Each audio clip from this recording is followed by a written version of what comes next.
Good evening, all. Hello, guys. All good. Episode 8 now. Yes, That's it's mad, moving on. That's pretty good going. What a week, isn't it? This lead up for us this week. Well, not so much Lee, because Lee seems to be putting us all to shame from what we was just discussing backstage. But National Koi Show week is on us. And I'll tell you what, I can't wait. Now I've seen, well, this is the bit for me where it starts to get exciting.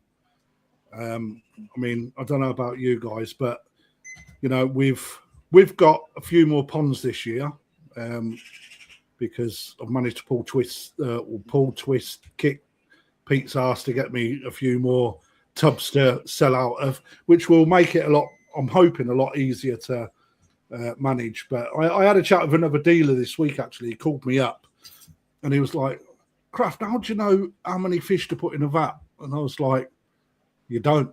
You just got to go with it, right? And, you know, just have a plan B. And, you know, I mean, he'll be watching tonight, actually. So I've got a good answer for that. Trial it. I've actually put my vats up and trialed the amount of tosai and the amount of nisai that I can have in each vat. So you can make a better plan then, can you? Yeah. It's always more than you think you can. Yeah, it is, because that's what I thought, and I almost doubled the amount that I could, I think, safely take. Do you know what I mean? Yeah, it's surprising. To be fair, though, we ain't going to sell anything, so he'll be taking back what he puts in. I'm only messing, Mike. I'm only messing. If not, you've done a lot of work on them certificates, haven't you? Well, it gets your eye in, don't it? I suppose.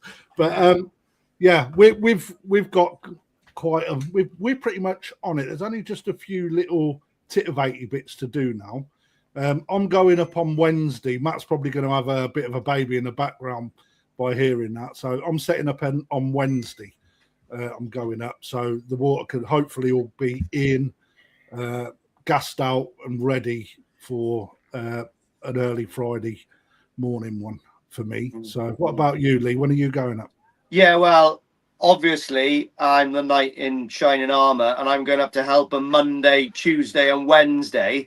But what I'm doing cunningly, because I'm a clever Welshman, is I'm taking my vats up with me. So concurrent activity in the evening. Not going to take my hands away from setting up the show, but when the boys are having a beer, I'll be setting up my vats, filling those with water, which is going to relieve a lot of pressure as well, actually, because I know the water team has a right nightmare when everyone comes on a Friday and tries to fill up their retail vats. It's hard for them. So I think they'll be quite happy about that.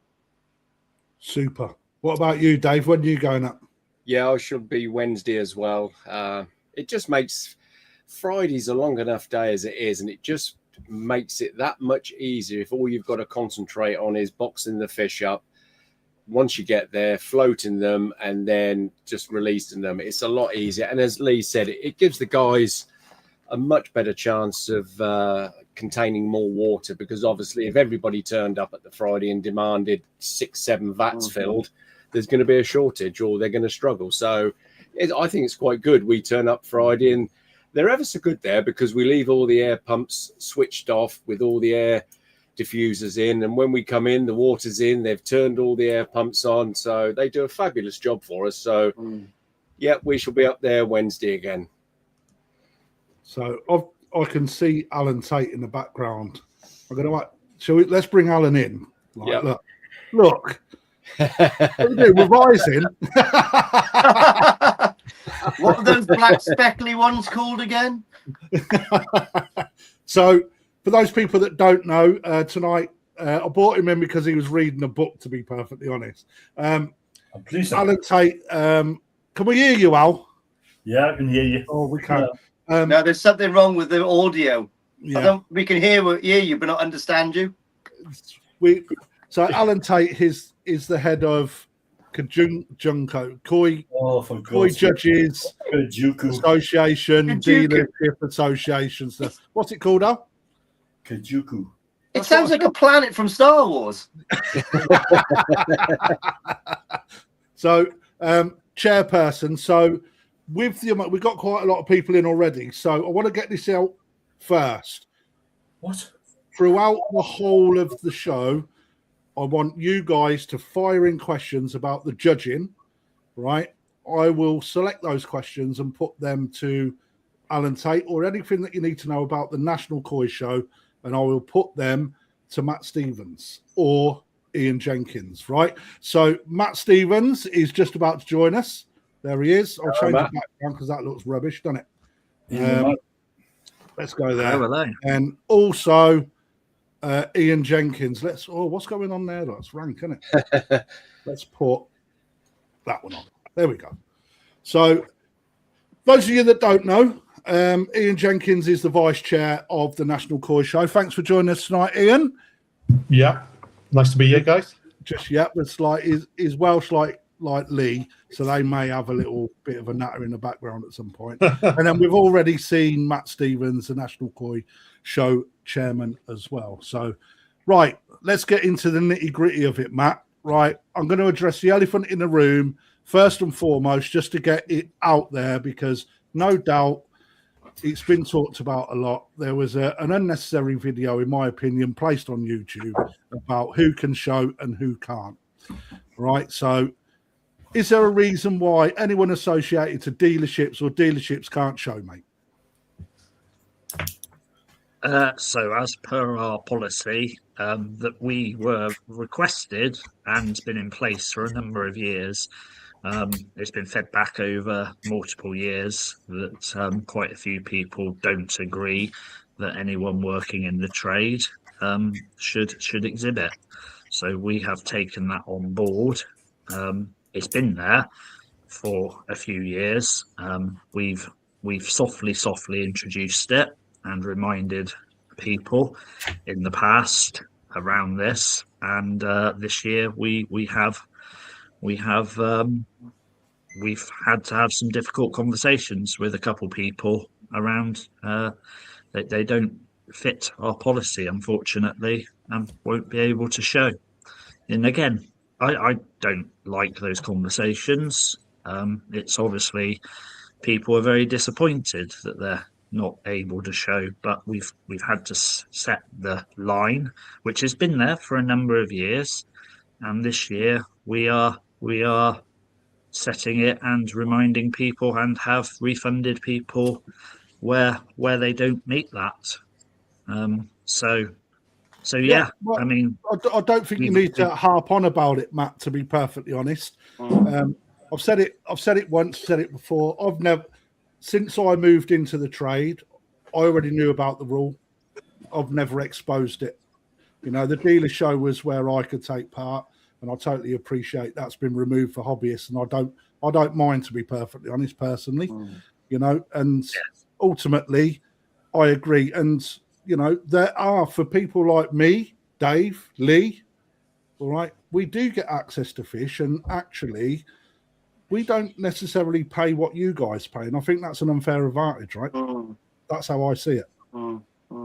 There's lots of differing opinions. I've heard plenty over the last few weeks, and we have taken them on board.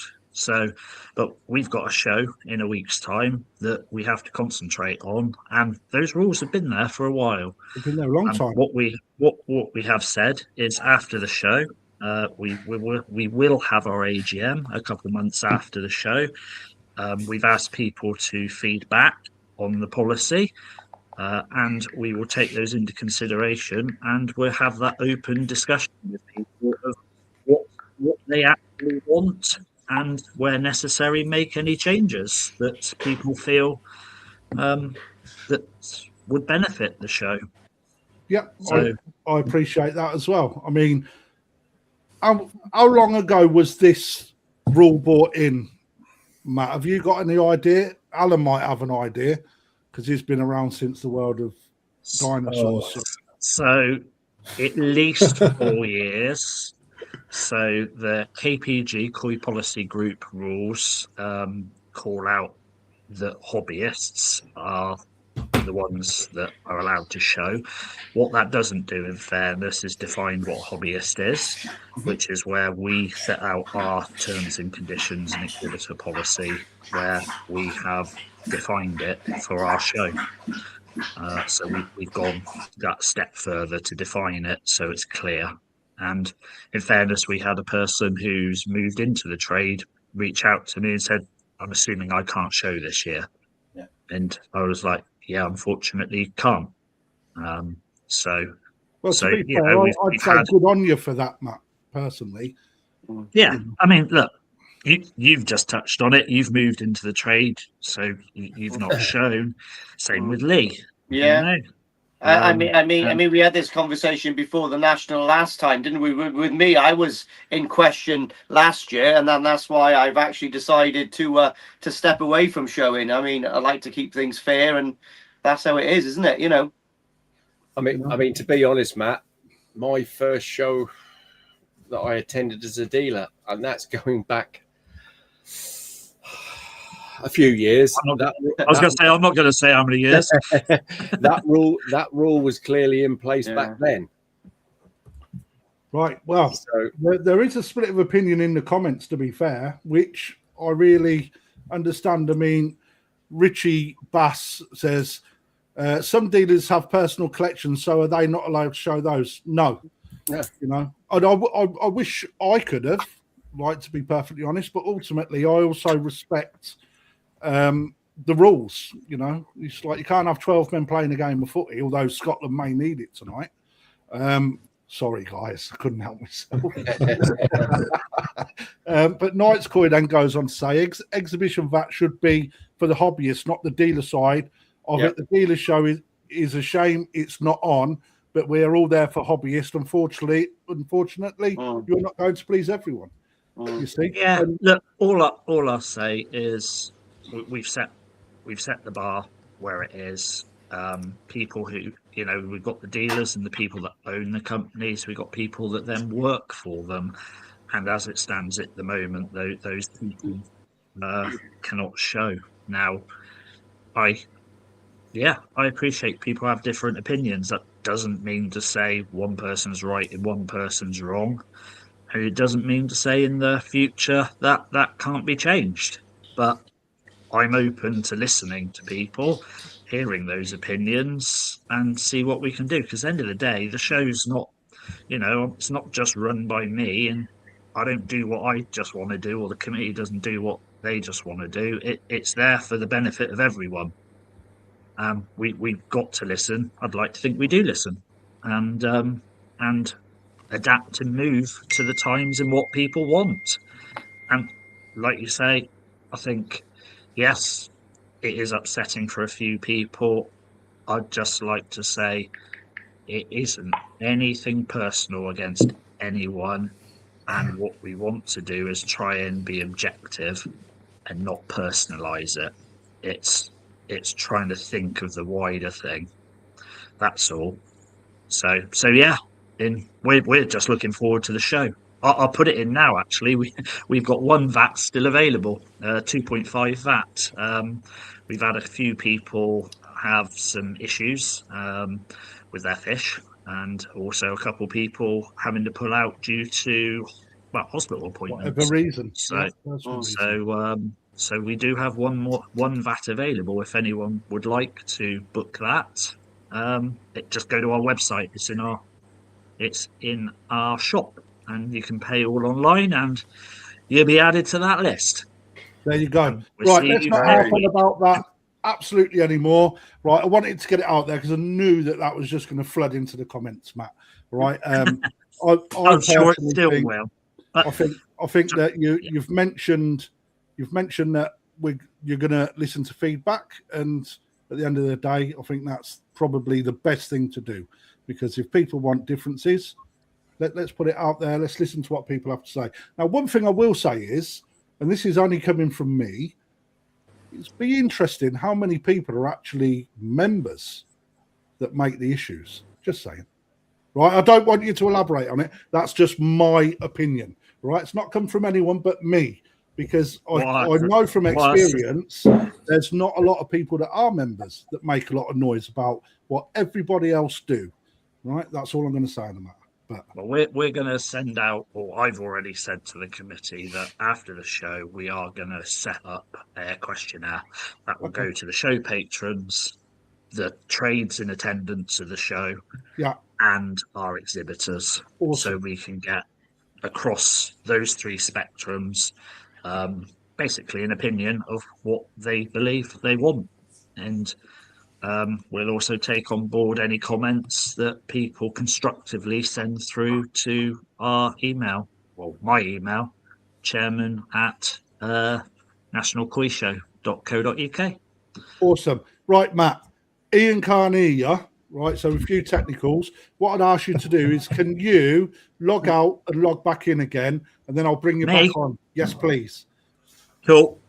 That's quite good. You can't hear me then. Yeah, I agree, actually.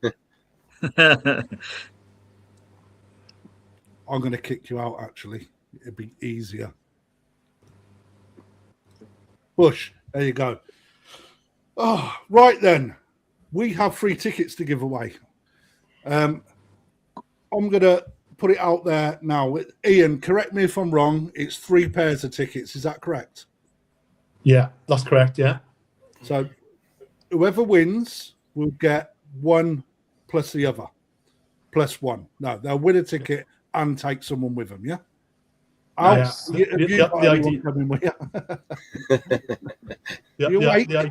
The idea was, there's a pair of tickets for each of you guys to give away. Yeah. Right, what I'm gonna put out there, Dave and Lee, is I'm gonna put a link in the comments, right? And people that want the tickets will have to come on, and then we'll select at random, so we can then see who they are. That gives Ian and the team the idea to actually visually identify who they are, because we don't know everyone. And then maybe we'll ask them a very simple question. How's that? Yep. Lee? Yeah, sounds good. Right, cool. Let me just post that up. So if you want a pair of tickets, right, now it's your time to shine. Get yourself on. The link is just coming into the comments now. So I will see you in the back screen. Just continue watching. What I would suggest you do is, once you're in, turn YouTube off, because we're probably about 20 or 30 seconds ahead of what you're seeing. They just have to mute it, don't they, I think? Yes, or mute it, whichever. Let me bring right, let's do a mic test. Matt? Hello. Nice. Oh, we got someone straight in. Should we get him in already? Go on, then. Yeah. Let me bring Rachel and Matt Clowry. Is that correct? Yeah. Can you turn your phone that way for us, Rach? Let's see if it's spinning. That's better. I'm Don't seeing worry about myself that. on the telly. Right, so straight in, right? Fair play to you. Yep. Now, I know Rachel and Matt. Matt is here. There's Matt. These guys are just into the hobby. Right, Rach or Matt? Yeah. Come on, what question should we ask? Lee, you ask a question. You're good at questions. A simple one. Okay. We're new. Remember that. Name one type of parasite that a koi can have. Oh, fluke. I know that one. I've been treating it. Perfect. I thought you might know that. What Well, got you into congratulations, then, koi? Rachel and Matt. You're our first winners. Woohoo. All right. So, is it just for one day, guys, or Just a one day. I was For a asking? weekend. If you're there for the weekend, that's absolutely fine. There you go. We've got so Amazing. many people popping in now, man. It's great. So next one, we're going to ramp the question up a little bit harder, I think, because everyone's popping in. Give that one to Dave, then. Dave will come up with a good one. So, who's Dave? Dave. Oh, there you are. I was looking at who popped in. So, Rachel, Matt, before you go, question to anybody on the panel. All right. Ooh. Have a little think. I'm going to bring the next person in, who Bearing was. in mind, if it's a hard question, those tickets might get revoked. Who's dropped off there? Ian. Ian. Oh, I've got one. What would be the top tip for a brand new hobbyist showing? Allan. Allan. What? What would be a top tip for anybody that is showing for the first time? Stay calm. Do not panic. Too many first timers panic when they bring a fish to the shore. You need to be calm. Your fish will be calm and condition them.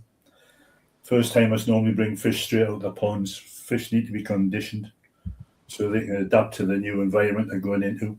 Your pond has so many parasites, so many problems. They're going into clean water and it causes them stress. So condition your fish. And someday, if you ask us at show, I'll tell you how to do that. That'd be me talking to Alan then when he turns up. How to do that with my fish. Rach, Matt, congratulations. Thank you very much. How do they let us know when they're here, Matt, or how do you want to play it? If Rachel, Matt, if you can ping Crafty your full names and I'll add them to the guest I've list. got it already. I'll ping them Right, over. so you message me, Crafty, and then we'd have your names at the front desk. Superb. Just let us know Amazing. and you're straight through. Thanks very much. Excellent. See you at the Thanks very much, weekend. guys. There we are. See you then. See you at the weekend. There we go, like that. Right, we have got a lot of people trying to log in. Paul Williams has just said, bollocks, it's too much hard work. He'll pay at the gate. Right, so we've got a few people in. Dave, pick a number 1, 2, or 3. 2. Karina and Si, you are live. Do not swear. That's our job. Can you turn your phone that way for me, please? Evening. Turn your phone around, guys. That's the one. That's the one. There you go. Oh, no, Okay, it's not. turn it back then. Turn it back. It won't. That way. So, who knows these? Anybody know these guys? Nope. No, I think they're Okay, new to me. Who is your dealer, guys? Oh, local to us. It used to be Barnsley Koi, but they've shut down. Either Kitsu or S&C S&C. or Queenie. Queenie We Koi. come down to Queenie. I can't Okay. remember. Okay. That's cool. Oh. Right, next question. Your chance to win a pair of tickets to the National. Dave, your turn. The Off you go. dread. Ooh. I'm going to make it so we want them to win. What varieties make up the Ghost Sankey? Oh, he's doing it. Kwaku, Sankey, and Shower. Winners. Boom. In. Winner. We wanted you to win. Okay, question from you guys then. To anyone on the panel. Does it come with a free pom bomb? Yes, Crafty will provide that. Just give your name and number to Perfect Aquatics. You only want That is so one. stuck, mate. Like shitting bloody Velcro, isn't it? I'm going to get you a T-shirt up with "Tap me on the shoulder for a free pond bomb." Yeah. Right then. Come on, let's have a serious question. Let's go. Serious question. I'm trying to think. While you're thinking, number Lee, 1, 2, or 3. 3 for 3 para. Push. There you go. Wayne, you are in. Hello there. How are you, sir? Just move your phone that way for me. Sorry, mate. I'm just unloading the shop and I'm trying to do this at the same time. There you go, sir. Nice. Right, Hello, Wayne. you are in. We have still got Hello there, one pair of tickets left. Oh, Right. yeah. Here's my I'm just a question. hobbyist, so don't make it too serious. Here's my question. How old is Allan Tait? Oh, he's only a spring Yeah. chicken. He's only a spring chicken. No, that weren't serious. Okay. Different breed. What is the biggest and best award Right. to be taken at the National Koi Show? Grand champion. That's a win for me. Happy with that. So sorry, guys. Those of you that are in the bottom that That'll do weren't me. Oh, in, thank God for that. they've all gone. So, but we'll keep. Don't go anywhere. I'll bring you in anyway. We'll ask you questions. So, Wayne, question to us, slot, please. As a hobbyist, what would be your top tip for anyone starting, other than build a pond 3 times bigger than you think you're going to need? And who are you asking out of us, slot? all of you. Oh, right, so we'll give Sorry, one I'm tip sorry. each then. Matt, you start us off because you've got least experience. Thanks. Hang on, which Matt? You. Right. Think about the running costs and what you want to do in the hobby. In the Because Grand Champion, having a big pond comes with its own costs, and actually, long term, where do you want to go in the hobby? And maybe having half the size pond, but keeping it in a better condition would work better than having a bigger pond with not being able to maintain it as well. Excellent. With your high overheads, that's what I'd say. Me? Yeah, tip. Never tell your wives or partners what you spent. Lee. Mate, I'll just keep it simple. Make sure you always install a bottom drain. Boom. That's enough for me. That's a good tip. Dave. I was along the lines of Matt.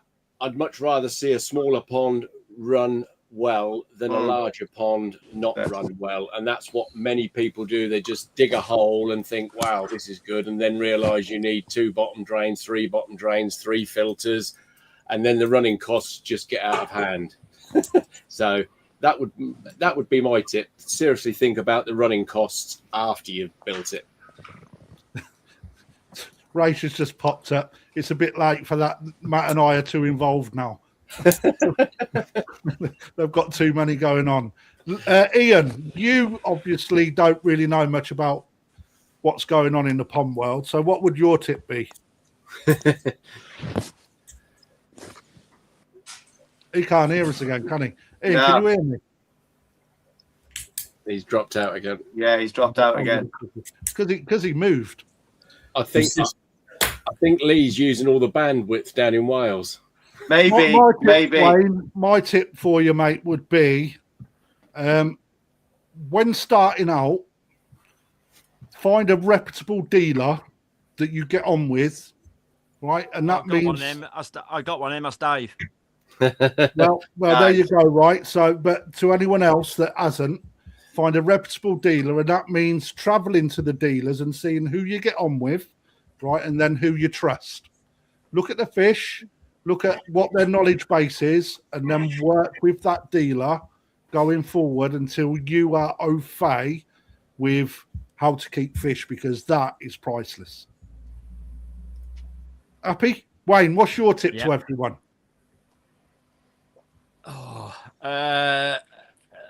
Just listen to your dealer.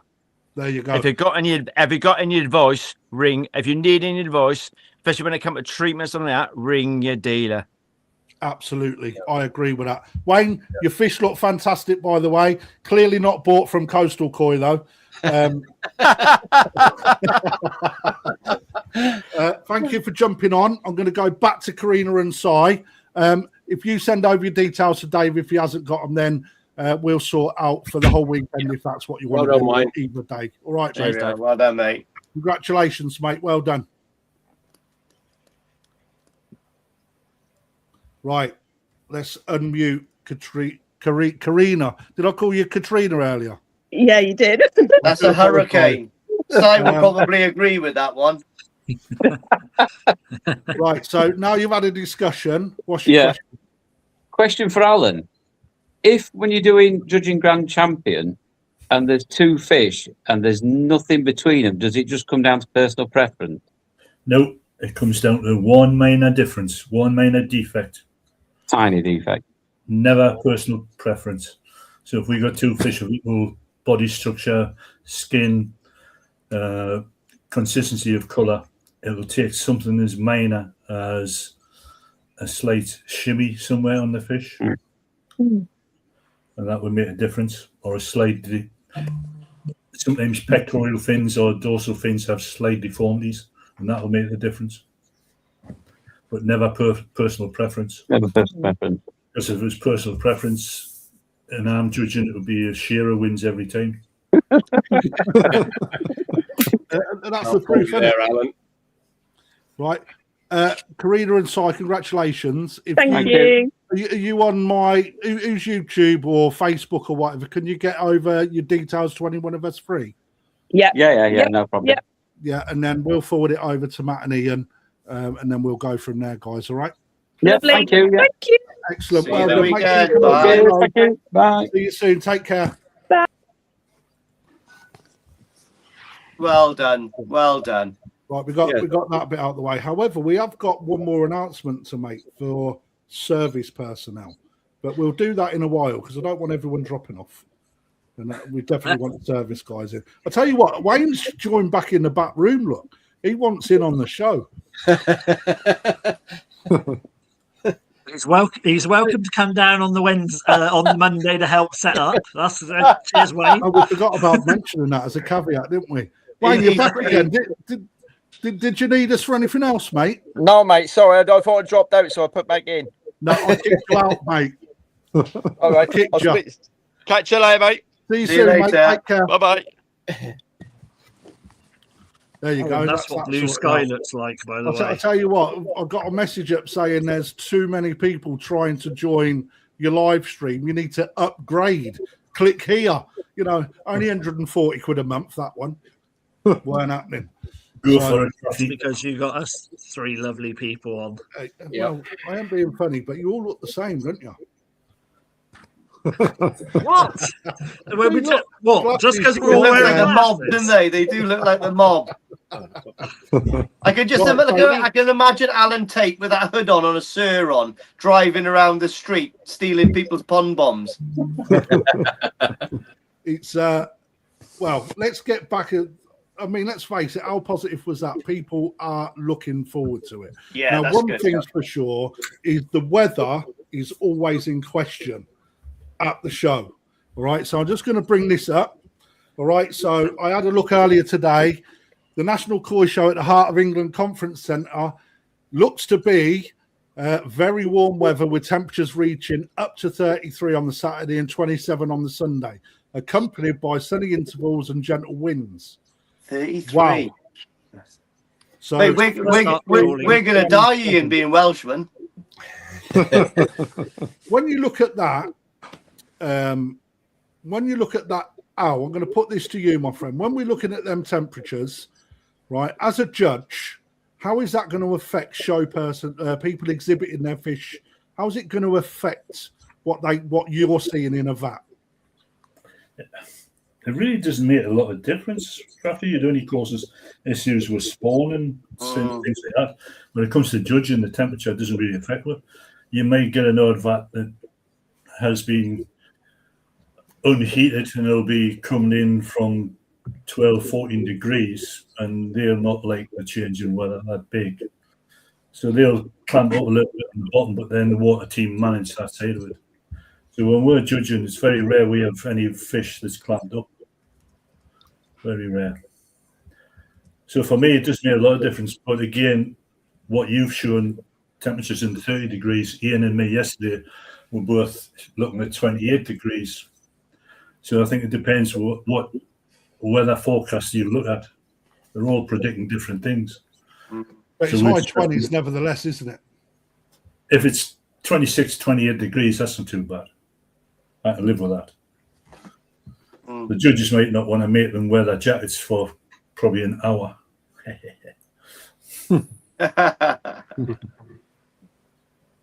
Matt, how does it make your weekend difficult? Just looking after the fish, which is our centre ring volunteers, to be fair. So I just watch them go to work. But no, look, I'm in two minds. Hot weather brings people out and brings people to the show. If it's raining, some people might just look and go, we'll give it a miss this year. You always get the hardened hobbyists that come to the show, rain or shine. Last year, believe it or not, we had quite a few going, it was really hot. Bring water, bring suntan lotion without sounding like your mums. But for me, I love the heat. Yes, it takes extra water. We've addressed that this year, so we've made sure we've got additional swimming pools on site, which, looking at the weather forecast, will be good. So we're going to have more water than last year to accommodate that. Hopefully no peg will go through our water supply, so we won't have that to deal with this year, or anything else going through anything else. But for me, I like the heat. It just means we got to keep on top of the parameters, testing of the show ring, and then on top of, like Allan said, the spawnings. So being It's the perfectly next day that's the issue, isn't it? yeah, we type Sunday. So Saturday last year didn't have a huge amount of spawnings, and then Sunday there was quite a few, if my memory serves me right, from last year. But we, what will happen, and we will deal with it. So yeah, we've got the water. We've going to obviously take the koi welfare very seriously, like we always do. It has to come first. And I was chatting off air to you guys, actually. Based on the weather forecast, we've decided to order another 500 meters of shade netting as well. So this year we'll be able to provide a little bit more shade if required for the fish. So we're talking about what improvements and tweaks, like every year, we learn from previous years and look to improve. Right, Ian, you sat there quite silent. Right, so those people that don't know, Ian Jenkins, not only the vice chair, but is also a very seasoned koi show hobbyist. So there's Ian and his missus, Carmen. Could have used the one with my eyes open, Crafty. Mate, I ain't got time to sit flicking through books, mate. But I found this one and I thought that will do. We're not looking at you, but you have got ridiculous shorts on as always.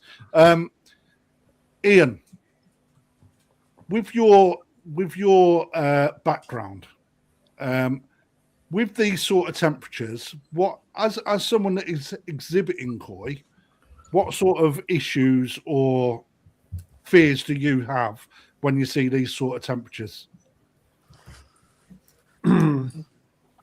Well, I think, obviously it's a concern for everybody as a show, but the main thing is the temperature differential, from daytime to nighttime, and that's what we kind of look at. But I think last year taught us a lot of lessons. It was extremely hot last year, wasn't it? And we just that is very clear in the memory, and we got through that. So, but you just need to be kind of vigilant, of observing your fish, and it's more about what you do when you bring your fish home, really. Yeah. And how you go about that. Okay, so what advice have you got for that bit, mate? Well, what I do, I'm not always big on advice, really, because I think everybody. But what do you do? For there's people out there, mate, that have never done it. So this is our chance just to give them a little bit of advice. You're not saying do it, but what do you do? What I do, when I bring my fish home, I'll put them in a separate pond. And I know I appreciate that not everybody can do that, but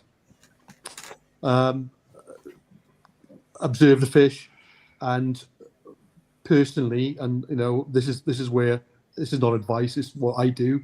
Is I'll give the fish a malachite treatment. Later in the evening or maybe early the next day after observing the fish, and that's just preventative, really, from me. It doesn't mean that the fish have got white spot, but that's what I do, because I kind of think that's heading off the possibility of a white spot, incident, really, because white spot is can be quite prevalent after a show anyway. Yeah. Well, if you have temperature swings, if you have temperature swings, that's a lot of stress for the fish. So that's your trigger right there. Yeah. Dave. So I was just sorry, Dave. I was just looking at the temperatures from last year actually on our water monitors, and Saturday evening the vats were on average around 23 degrees, and then Sunday morning 9 a.m. obviously 64 vats. We start at 1, so 9 a.m. give or take. It was varying between, well, the height 20 degrees. So actually, it never dropped that much at all last year. So I don't consider 4 degrees is obviously quite a bit, but if you consider they're in a vat outside, 19, 20 degrees to 22, 23. It's not a huge amount, especially you think people with their ponds at home, some of them have their air source if they heat a temperature differential of 1 degree. So we're only talking a couple degrees difference. I mean, Sorry, Dave. from a dealer perspective, Matt, I know last year I was a dripping wreck during the day because it was very hot. It was like super hot, and there was only 2 of us, so we got our asses handed to us. I ain't gonna lie. But Dave, Lee is obviously first time showing as a dealer. Quite a steep learning curve because it's not the same as plonking your fish into a show vat and letting everybody else worry about what's going on. Any tips or anything that you've experienced with hot and cold weathers as a dealer? No, I mean, in all fairness, the fish do adapt to it over the weekend to a degree, and I don't think I've ever come in and at any point and seen fish clamped up, or I mean, as a dealer, I put salt in my vats during the night. Yep, just a bit of salt through the night, but as you know, water changes. Lee will find that out. I would definitely do your water changes. Don't skip on them, especially in this weather. Mate, yeah. Yeah, you Don't know, worry about that. but which you won't anyway. I know you won't. But I've got a wetsuit, Dave. I'm sleeping with my fish. Take your own dechlorinator. Take your own ammonia blocker. You know, I know the lads do it there, but it doesn't hurt to. I'd rather a bit more go in than somewhere along the line it got forgotten, which, you know, I'm not saying it does, because the lads do they do a fabulous job. But just Lee's more than prepared, and it's hard work, Lee. I watched the guys in the dealerships when I was a happy hobbyist running around like headless chickens. So yeah, I'm prepared for it. Don't worry, I'm not naive to what I'm about to subject myself to. The thing is, the hard thing for most people, like I agree what Ian says, it's after the show, of course, where people don't realise that you've got to then settle your fish back in. That's when the problems occur, if they occur, right? And then you have to deal with them. I mean, for us, they're left off site for 2 weeks before they're even put back on show. I mean, I don't know what are you the same, Dave? Or yeah, I put them back into quarantine. Yeah, same as that, mate. So because it doesn't always show its ugly head the next day, the day after. It can be 3-4 days after. All of a sudden, hang on, what's going on here? And something happens. But I will always personally put them back in off site and just run a precautionary treatment after about a couple of 3 days. And then leave them off site. Right, so we've seen some videos knocking about why we should all visit the National Koi Show. Colin Holland has just put in. Let me try and find it again because it's bloody disappeared. Bear with me. Colin has asked how many people normally go to the National on average, or just how many people, if you know the numbers off the top of your head, Matt. Yeah, circa 3,000, 3,500. So It's been gradually increasing. sillily said when I took over chairman, wouldn't it be great to hit that 4,000? And funny enough, I was talking to someone at work today, and I said, "Look, if you put it into one of my work goals, he's done that. If I put it into one of my work goals in work terminology, it's my stretch goal is to get to 4,000 through the gate. Wouldn't that be brilliant?" Oh, mate, we've got the weather for it again this weekend, and that is one of the main contributing factors to how many people turn out. I mean, let's face it, English people are the worst, aren't they? So I think there's certainly more of a buzz about going to shows now. Wouldn't you agree, Crafty? Absolutely, mate. For the last 4 years, it's gradually got better and better. Oh, I think so. That's through a massive amount of work for lots of people. I think YouTube served its purpose with regards to generating that. Mainly, actually, I would say, Lee has probably been one of the main ambassadors for getting it onto YouTube and people behind it, on top of the amount of additional work that's gone on through the dealers and also the committee, the judges, everything else. I think that over time, wherever there was any sort of disjointed sort of relations, I think over time that's all been pulled back in. And I've certainly seen that over the last couple of years. I think there's a lot more communication out there now, and people are wondering what other people say. I mean, go on, Matt. We're also trying to make the show more family friendly. This is the point for Ian. It's dog friendly, so people are allowed their well-behaved dogs in the showground. We've got things for children to do. So we've got Bouncy Castle there. We run some children's competitions. So the Haribo's just arrived today, and Sarah's not at them. So that'll be for all the children that enter the competition just for entering. I mean, I hear this a lot, we're Matt. Trying to make it accessible for everyone. I hear it a lot. It's like, the Koi show needs to do more for families and that. But I'm one of these that there's only so much you can do. It's a Koi show, right? It's not a kid's day out. With respect, I don't mean to sound negative on that, because I'm not. But ultimately, it's about the fish exhibitors, hobbyists, and you've got to have some sort of entertainment for the children. Of course you are, but I don't think there's much more that with the expense that comes with that. There's not really that much more that people can do, right? No, but where's the next hobbyist going to be? And where are they going to come from? If we can encourage new people into the hobby, regardless of age, to be fair, but if we can get those children hooked, no pun intended there, then how great would that be to get a new generation of hobbyists through the door? And we got free face painting that always goes down well, and Karen Torvey has said she's going to get her face painted this year along with Emma Jane, so I'm looking forward to seeing that. I'm wearing cam cream all weekend then. Matt, here's a question. Are you seeing year on year now, you see the application and the names of people showing a lot more new people, that a lot of newer names coming on to the show scene? That's probably one for Rob, actually, because to be honest, I don't look after that side of the things. I let Rob. Allan would probably be able to help more there. My personal opinion, I'm not sure, but in the past 2 years, there's been a lot more new hobbyists showing. Yeah, that's what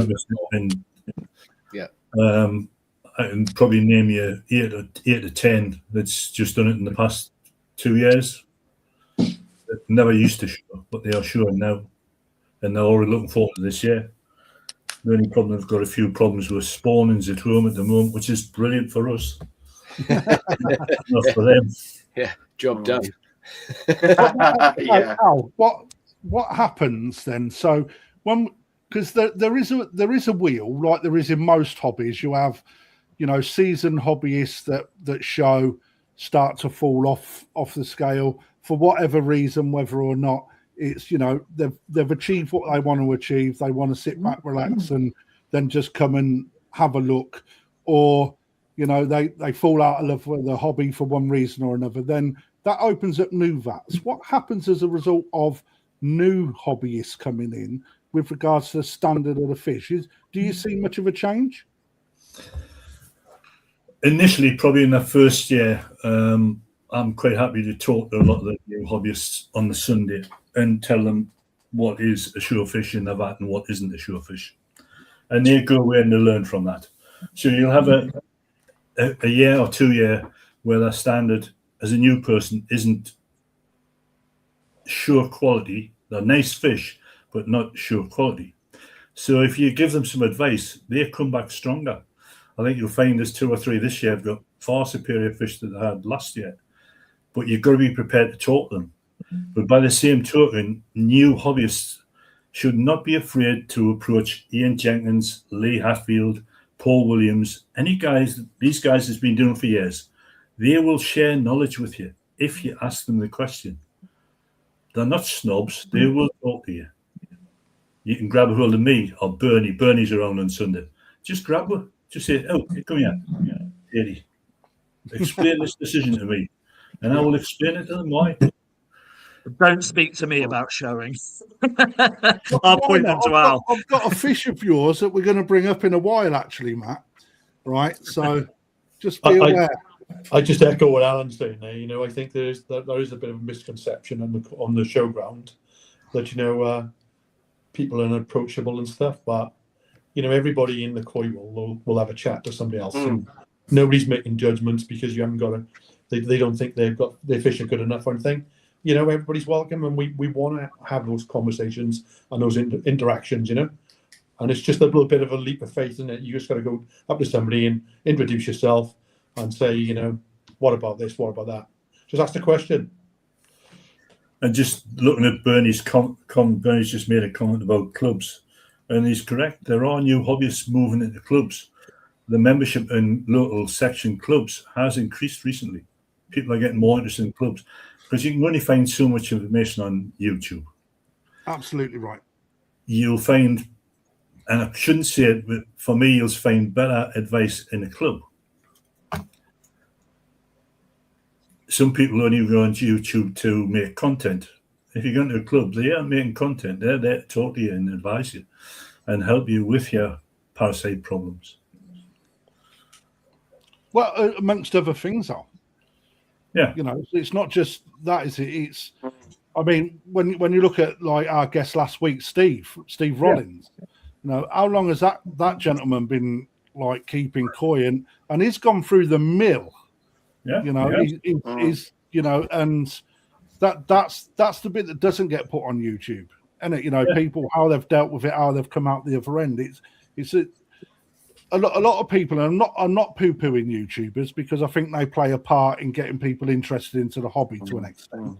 It's only when you get videos like it was up the other week from somebody who has his own problems with his YouTube channels, where he's fiberglass ponds that are a pile of shit. Yeah, I ain't going to mince your words with it. No, and then he comes on and then he comes on and bloody makes a video degrading the national. Yeah, which is unfair. Yeah. You know, we can't answer him back. Those things are factually incorrect in what he said. So I think we've addressed most of them issues, Al, to be fair. We've addressed what, you know, I think that a lot of content like that is put up to get views because, and Lee will back me on this, people love a drama on YouTube. Yeah. You know.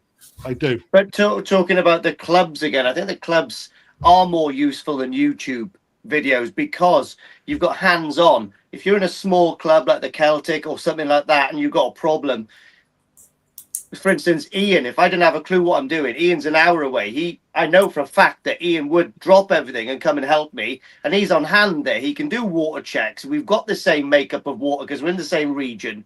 But when you're on YouTube, it's different. What I can do here for a treatment in this soft water might be totally different to what someone can do in the middle of Birmingham that's got hard water or something. I don't know. So true. But it's a lot more personal and it's hands-on. They're with you. You've got these experienced hobbyists actually showing you what to do. firsthand, person to person, which I think is good. You might have seen some of the little short, snappy sort of 10-second videos I've asked people who have been to the show before on our socials. The main overwhelming thing that they say is the atmosphere, the camaraderie, getting to speak face to face to people at the show. And it's like that's a theme running through it. When I've done those short videos, everyone's mentioned that. The big It's thing, like, yeah. the big thing, Matt, is what Steve Rollins talked about last week. The thing and I totally agree. If you've never been to a show and you turn up and them big fish, or even some of the smaller high quality koi that you see, all of a sudden you go, holy shit, that is what we need. That changes people's opinion of what koi are. And that bit for me is what, when I started out, was what kept me going back, is seeing whatever I couldn't achieve what they did, or they do, I still couldn't. Everyone has different aspirations in the hobby, and everyone's at a different stage, I think. And it doesn't matter if you're just starting out or you've been in it for 20 years.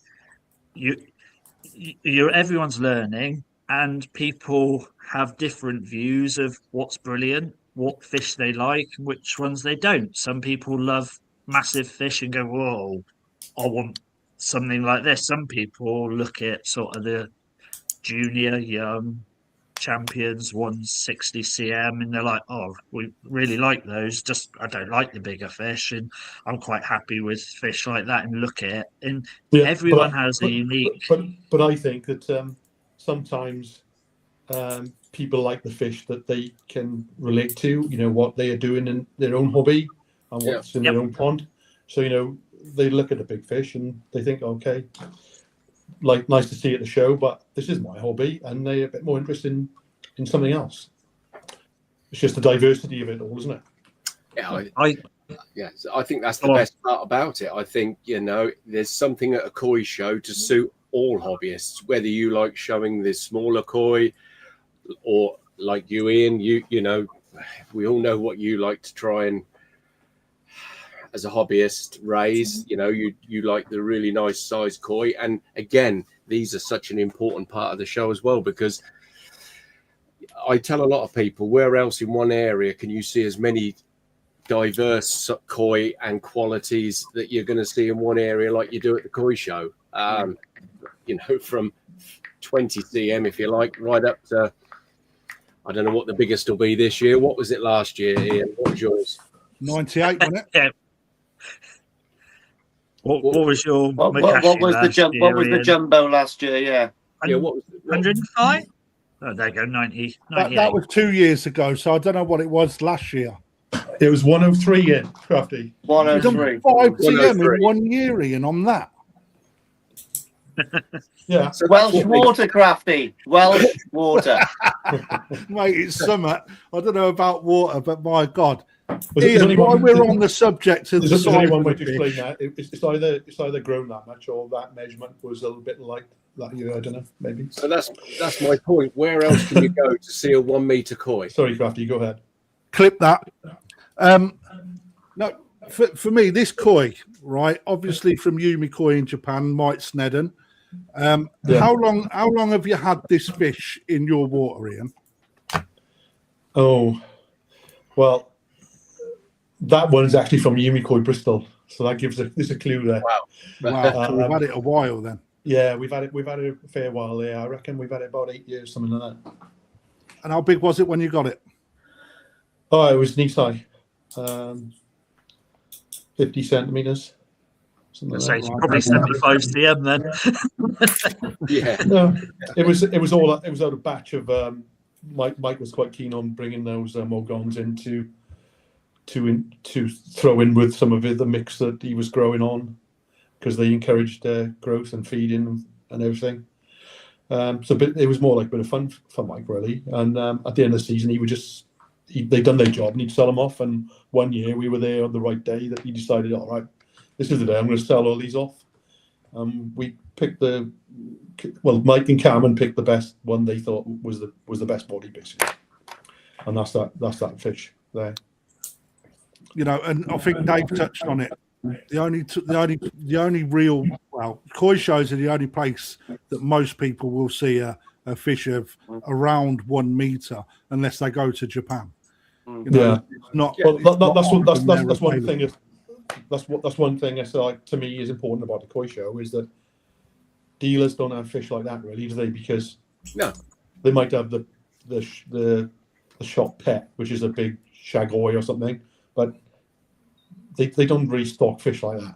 And I don't know any dealers that stock fish. Less and less so now, Ian, mate. So obviously, and that's because dealers are focused on selling fish, and it's the business, isn't it? At the end Absolutely of the day. right. So it's not a criticism or anything, but it's just how it is, isn't it? And so there's a differentiating point between going to a koi show and going to a dealer. Because if you want to see a lot of smaller fish, you can see that at some of the larger dealers.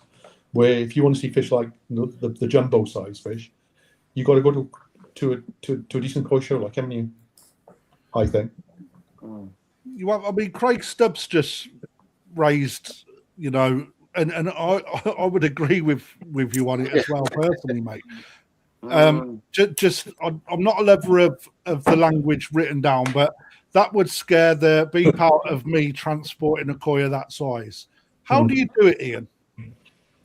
I think wrap. I think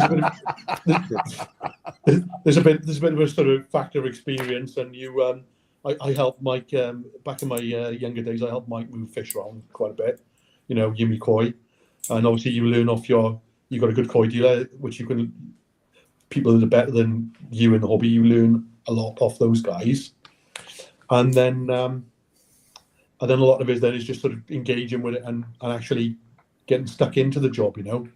Chip's got a good expression, where it's when you're moving a fish like that, you can't faff around. You have to be positive in what you do. Absolutely. In moving those fish, and Chip calls it like sort of soft. This is Chipism, which always kind of makes me smile a bit. But it's like soft power. You've got to be strong in what you're doing, but you've got to be calm as well. Because if you're I've got a stress level about you as the owner, the keeper. That passes on to the fish. So you have to sort of go in there and know what you're doing, have a plan, and obviously you have to be quite strong as well to lift those fish. Hence the fish like that, we do a 2-man lift on that. Well, I can imagine with your boy arms, mate, definitely. There's a bit of a funny story when myself and Cameron were moving fish around. The fish got bigger and bigger over a couple of years, and it's a term of expression. It's a 2-man job. Well, we used to do it as a husband and wife, and as the fish got bigger, she sort of struggled to lift those fish then, and it did turn into a 2-man job at some point. And when we came back from a koi show, we'd have to call a mate in to lift the fish back out and put them back in the pond. We're in our younger days, we used to do that as a couple, as together. Yeah, well, I think you need to. I mean, Paul Williams raises. Hi there, Paul. I hope you're well, mate. Are we seeing you at the weekend now, Paul? I ain't going to elaborate any more on it, but just wondered. Preparation and patience in transporting the koi. I mean, yeah, big koi are, you do when you're moving them from vat to vat in the shop. I think as long as people understand how to handle fish as well, that's something I think is really important that a lot of people get wrong, especially fishermen. Handling big koi, always have the head facing the chest. If you're lifting them by hand, never face away. So if they do slip, they slip into your chest, and you have better control. And for some of them, soft under the head, and then on the tail, and then you move with the body when they go, right? And then eventually they'll slow down, or if they don't, put back in the pot, right, and then go again. But do you sock them, Ian, or straight in the bag? It depends, really. If if they're really big fish like that jumbo, I'll put it in a bag, and if it's the smaller fish, I'll sock it. Yeah, I think that's really important as well. You need to prevent damage, don't you? There's no point in risking dropping it. I still lift that fish, that jumbo, in a sock. I got a sock which is kind of longer type of sock, and but then there's two of us lift it then. I'm not surprised. That must weigh fucking ton. Yeah. There's a message or a question for you, Al. Let me just find it from Will's Koi. Good evening, Allan, sir. I don't know where he's getting that last bit from. What's the hardest koi category to judge? That's a good question. Why Kawari Mono? Because there's that many different varieties in Kawari Mono. Name a few. We'll start with Chagoi, shall we? Yeah. There's 13 different varieties. Well, there's more than that. You've got golden corns. You've got pattern fish against single coloured fish. So then you've got to weigh all the merits of the pattern fish against a single coloured fish. Has a single coloured fish got any deformities in its scale lines? It's just so much harder doing kawaris. Anything else? Nope. Rest are easy. Easy. So that's the category Al won't be doing at the national. Then we know now. We now know that. You all get them. To be fair though, Al, when you got pattern versus single colour, the Deutz fish fall into that as well. Yeah, if they're in kawaris, yes, they will fall into that. So they're a disadvantage. They've got no scales to cover any defects in the pattern lines. So you get blurred edges on them. It's very rare you find really sharp edges on Deutz fish nowadays, unless they come from certain countries where I'm not going to it. So the reason why I ask that, because I don't think people realise that Deutz fish actually are up against your normal help me out. Again, Wagoi fish. That's what I was going to say. Why is it that a Wagoi will always tend to be a step ahead? Why is it seen that way? Harder to produce. Much harder to produce and get everything right on a scaled fish than a Deutz fish. A Deutz fish, most people could spawn fish in their pond and get good Deutz fish. I get good Kahatu Sankey shores, and definitely not Shiro Tsuris. Yeah. Because they'll keep all the white ones and get rid of all the black ones and do things in reverse. Yeah. So when we're looking at that, then I'm hoping that I'll get more questions from the viewers on judging koi, because it's not often we get an audience with Mr. Tait, and I know that I get asked hundreds of questions on it. I mean, and you would, Dave, I should imagine, and you, Lee, I should imagine as well. Really, yeah, you will. I've got one. Can I, Allan? Have you, obviously, in the great scheme of demerits, is a shimmy worse than red in the peck? Is a red bit on the gill plate worse than red in the peck, or as bad as a shimmy? How do you configure that, or does it? It's not as simple as that. It's not quite as simple as that, Dave. You can have Benny in a peck on a Kahatu if it comes from the pattern into the peck. That isn't a demerit. Right. Okay. Shimmies are a little bit different. I hate it when people try to take them off. I know a certain gentleman who showed a show and took shimmies off a Kahatu. That fish was in the run for GC till you see the mess he made of taking them off. Should have left them. It's just a minor demerit. You need two fish equal standing for that shimmy to play a part in the judging procedure. And it could have been well above that, so it wouldn't have even come into play. Yeah, if he had left them two shimmies on that fish would have taken GC. Now, as a judge, I was getting shit for that. People, hobbyists were saying, well, that's got shimmies. They don't look at the overall package of the fish, the quality of the fish. Yeah. Small demerits. It's a bit like the Old Japan. I think Steve Rollins touched on it last week. And Steve was brilliant last week. Yeah. there's fish that go. Everybody assumes all fish in all Japan are superb and they're perfect. Are they hell? There's bent fish win awards. There's fish with shimmies win awards. There's fish with deformed pecks win awards. Because the Japanese tend not to be so critical. They look at the overall package of that fish. So little demerits, you shouldn't get hung up on it. And I hear it every year. The number of times people say to me, Al, you need to get into Specsavers. And I turn around and say, well, come and show me why I need to go into Specsavers. And I'll show you why you need to go to Specsavers. Because they missed the absolute quality. I mean, last year's GC, 2 fish in the running, the final decision came down to me because it was a 5-way split between the judges. So as the senior judge at the National, I've got a final call. Now, the only thing that let down the Sankey was its skin on the day was not as... Normally, it's got beautiful skin, that fish. On that day, the skin was poor. It wasn't great. The Kahato was far superior in its condition on the day. And that was the simple difference. But 5 judges had gone with that Sankey and 5 with the Kahato. Now, I'd gone with the Kahato, so it was only natural my final decision would be the Kahato. But my reasons were the skin on the Sankey was not good that day.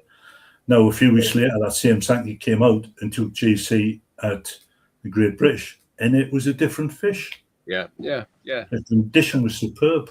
Yeah. So, little things people get hung up on, and it's one of Bernie's famous quotes: "Koi appreciation, not assassination." And everybody assassinates fish. Yeah. Oh, without a doubt. I mean, I was talking to...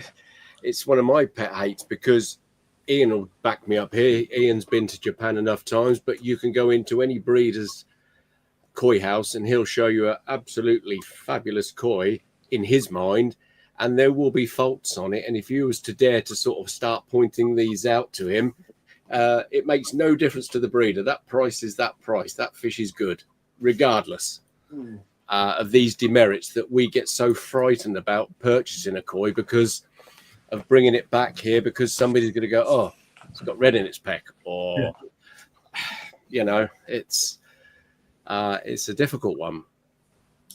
Yeah, if the overall body on the fish and the skin quality on the fish is superb, the consistency of colour, the kiwa and the sashi are really, really good, and it's got a shimmy, one shimmy, and you're going to knock that fish out because of one shimmy. Yeah. It's crazy. Yeah. What about... For a fish that's got not half as good a skin quality or everything else, but it hasn't got a shimmy. But then again, skin quality's let it down. Yeah, that's right. So, but it's amazing the people, if you put 2 koi in a bowl, for a lot of people, Alan, you could have the much better koi there with a shimmy and the other koi not so good. They'll take the not so good because of the shimmy. Yeah. That's the thing. Yeah. God, Lee, what was you saying, mate? Just another quick one as well about maybe fin damage. Obviously, everyone knows that the fins of a fish are probably the most delicate, easiest to get damaged. Some larger fish that have got great qualities might have damaged fins from when they were younger and they haven't quite healed up properly. You know, you'll get those splits that just won't knit back up, or the leading ray snapped or whatever. What's the criteria with judging with that kind of stuff, Alan?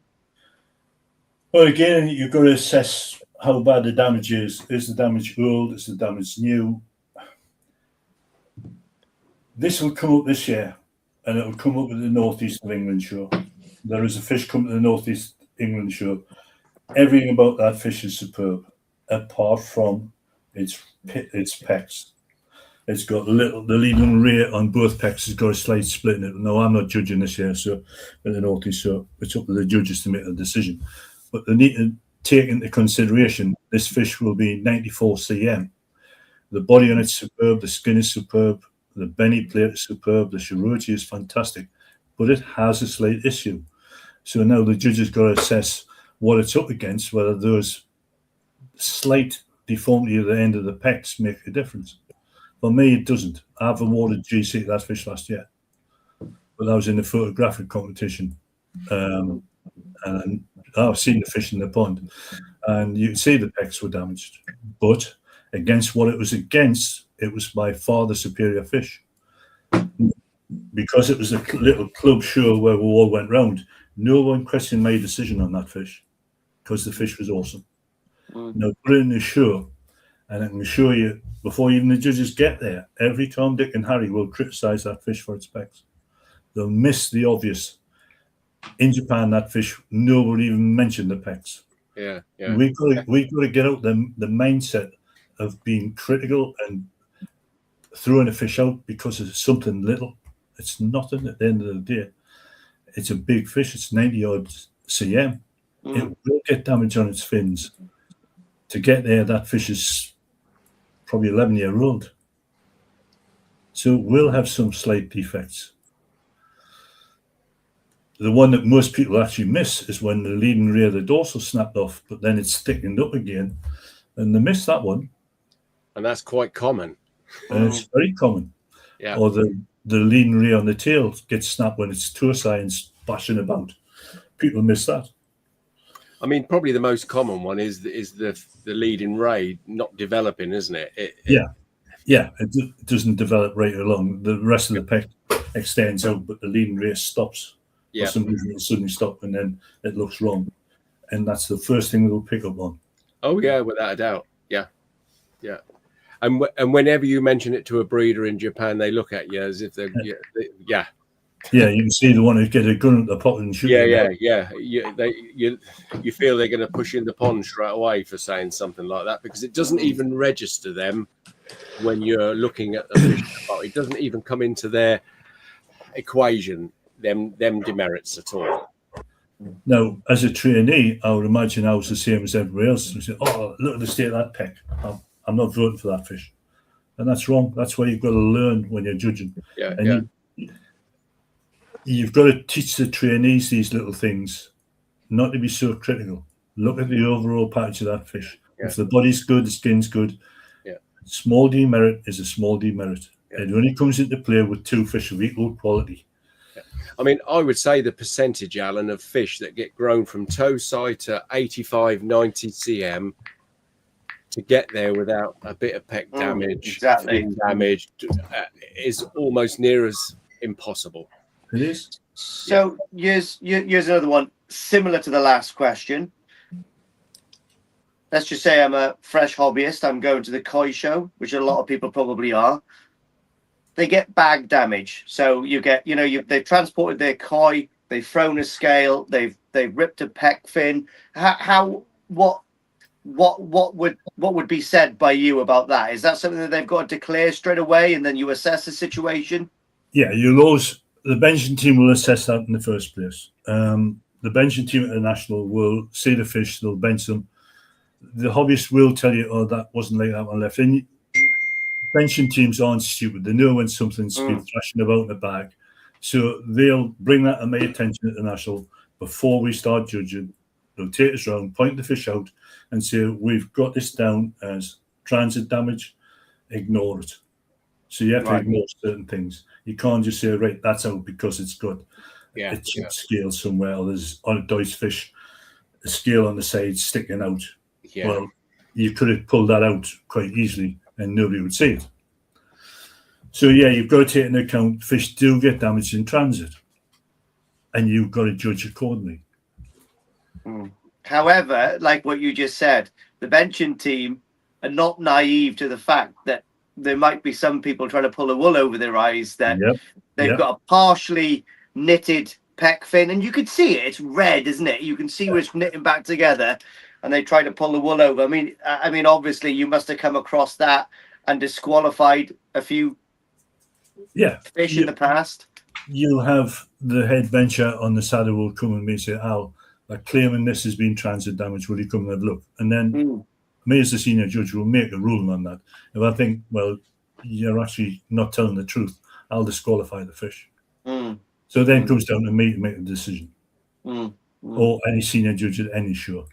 Because believe it or not, I'm a senior judge at the national, yet I am the junior judge in the whole of the JSC. So when I go elsewhere to judge, I'm not the senior judge. I'm the little minion. just touching on judging as well.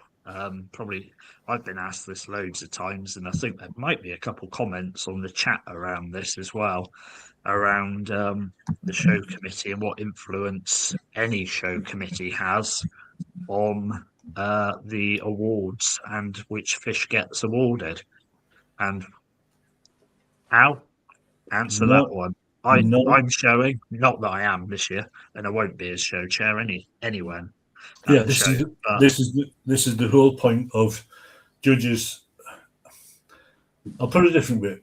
People want to have a label on the outside of the vat with the owner's name on, which you cannot do because we cannot know whose fish are in them vats for the same reason you've just said. If I knew which vat your fish was in, then they would say, well, Allan knows where Matt's fish are, where Ian's fish are. We don't know where they are.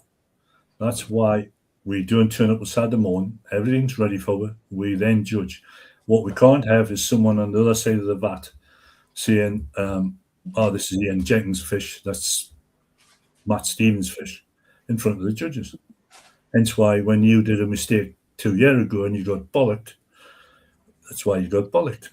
Because technically I should have thrown all the fish out. Because you made a pan out. I was trying to hurry you guys up. Yeah, it doesn't make a difference to us. We shouldn't know whose fish are in what vat. And even if I did know whose fish they were, I can assure you, you'd probably find it harder for your fish to win. So the committee have no influence whatsoever over None the whatsoever. judging. You and Ian, basically you and Ian, when we come into that centre ring, you may as well just be the T-boys. Because we ain't going to steady on. It's true though, isn't it? It's true. It's professionalism at the end of the day. Yeah. From a judging point of view, absolutely. Yeah, absolutely. Yeah, we're not poo-pooing, the work that you do on that, Matt. But yeah, I'm joking. I'm joking. Yeah. Lee Oliver asks, is there a bench for English judges to judge? And do you guys judge koi how you see them, or do you judge with the same vision as the Japanese? No, we judge what we see on the day. I've judged the Japanese judges, and they've got to adapt to what ZNA rules are in Europe. So they can't come and say that fish there's the most stunning fish with potential and put it first. It doesn't work like that. We judge what we see on the day. Yes, I can make an assessment in my head that, wow, that fish in 2 years, 3 years' time is going to be stunning fish. But I can't assume that because I don't know what pond it's come from, how the condition it's being kept. Will it be alive in 2 or 3 years' time? So you can't judge it like that. So you have to judge what you see on the day. So a fish has to be show ready. And there's lots of fish come to the shows that aren't show ready. And people, the annoying part is some people get really disheartened and decide they don't want to show again. All they've got to do on a Sunday, if I'm around, say, come here, Tait, tell me about this fish. Why has it not placed? And I'll show them why. I've got no problem telling anything. And I think that's important, like we touched on earlier, that we are seeing more newer exhibitors. So it's their chance to learn and understand as well. It is. There's quite a few of them last year asked me questions on the day. To go around to the vats, you'll see them come up. Al, will you come and have a look at my fish? Can you tell us what I've got wrong in here and what's going to be a really good fish? Or will this fish have a future? And I'll stand and talk to them about it. I've got no problem. Then they'll probably say, well, the dealer didn't tell me that. And I say, well, I'm not trying to sell you anything. He is. Sorry, lads. That explains why half the fish were for sale after the show. on groups. You told him they hasn't got a future. I just want to say on that note, I give Allan a lot of credit for he could go home on Saturday night, but he's there on Sunday, walking on the other side of the ring, making himself available to these people to ask questions and stuff. And it's a big deal, that. Well, it is, Ian, you've got to be, if we're going to progress the judging standards, we've got to be able to talk to people and tell them the reasons, and then they understand what they should be looking for as well. But to be honest with you, Al, I can remember doing my first National Koi show, you were head judge there. I can remember approaching you on the Sunday and asking your advice on things. And the first thing you said to me was, lovely fish, but you need to thin your pond out because they haven't got any body. I went home, and Crafty can vouch for this, thinned my pond out, and I came back the next year and way more volume, way better conditioned fish. Just simple advice like that. So they will give you advice, and as long as you adhere to it, it can only make you a better hobbyist. That's the bit, though, isn't it?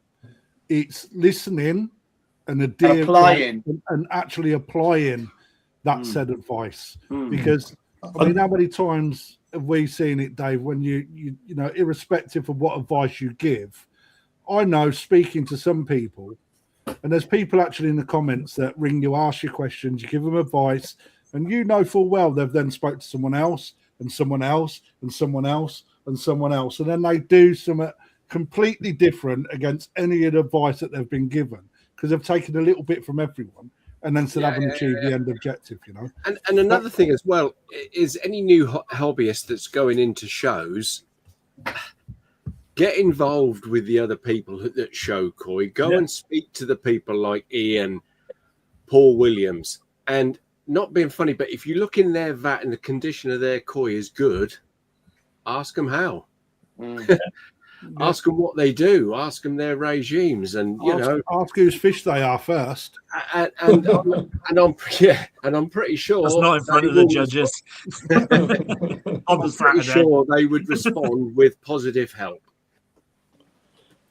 Yeah, that's true, Dave. Yeah. I'm not speaking about myself exclusively, but people like Paul Williams, and just to name a few, you know, all the showing guys are very social, and very, you know, open to being just chatted to on the showground. Some people, they just don't know, they just walk up.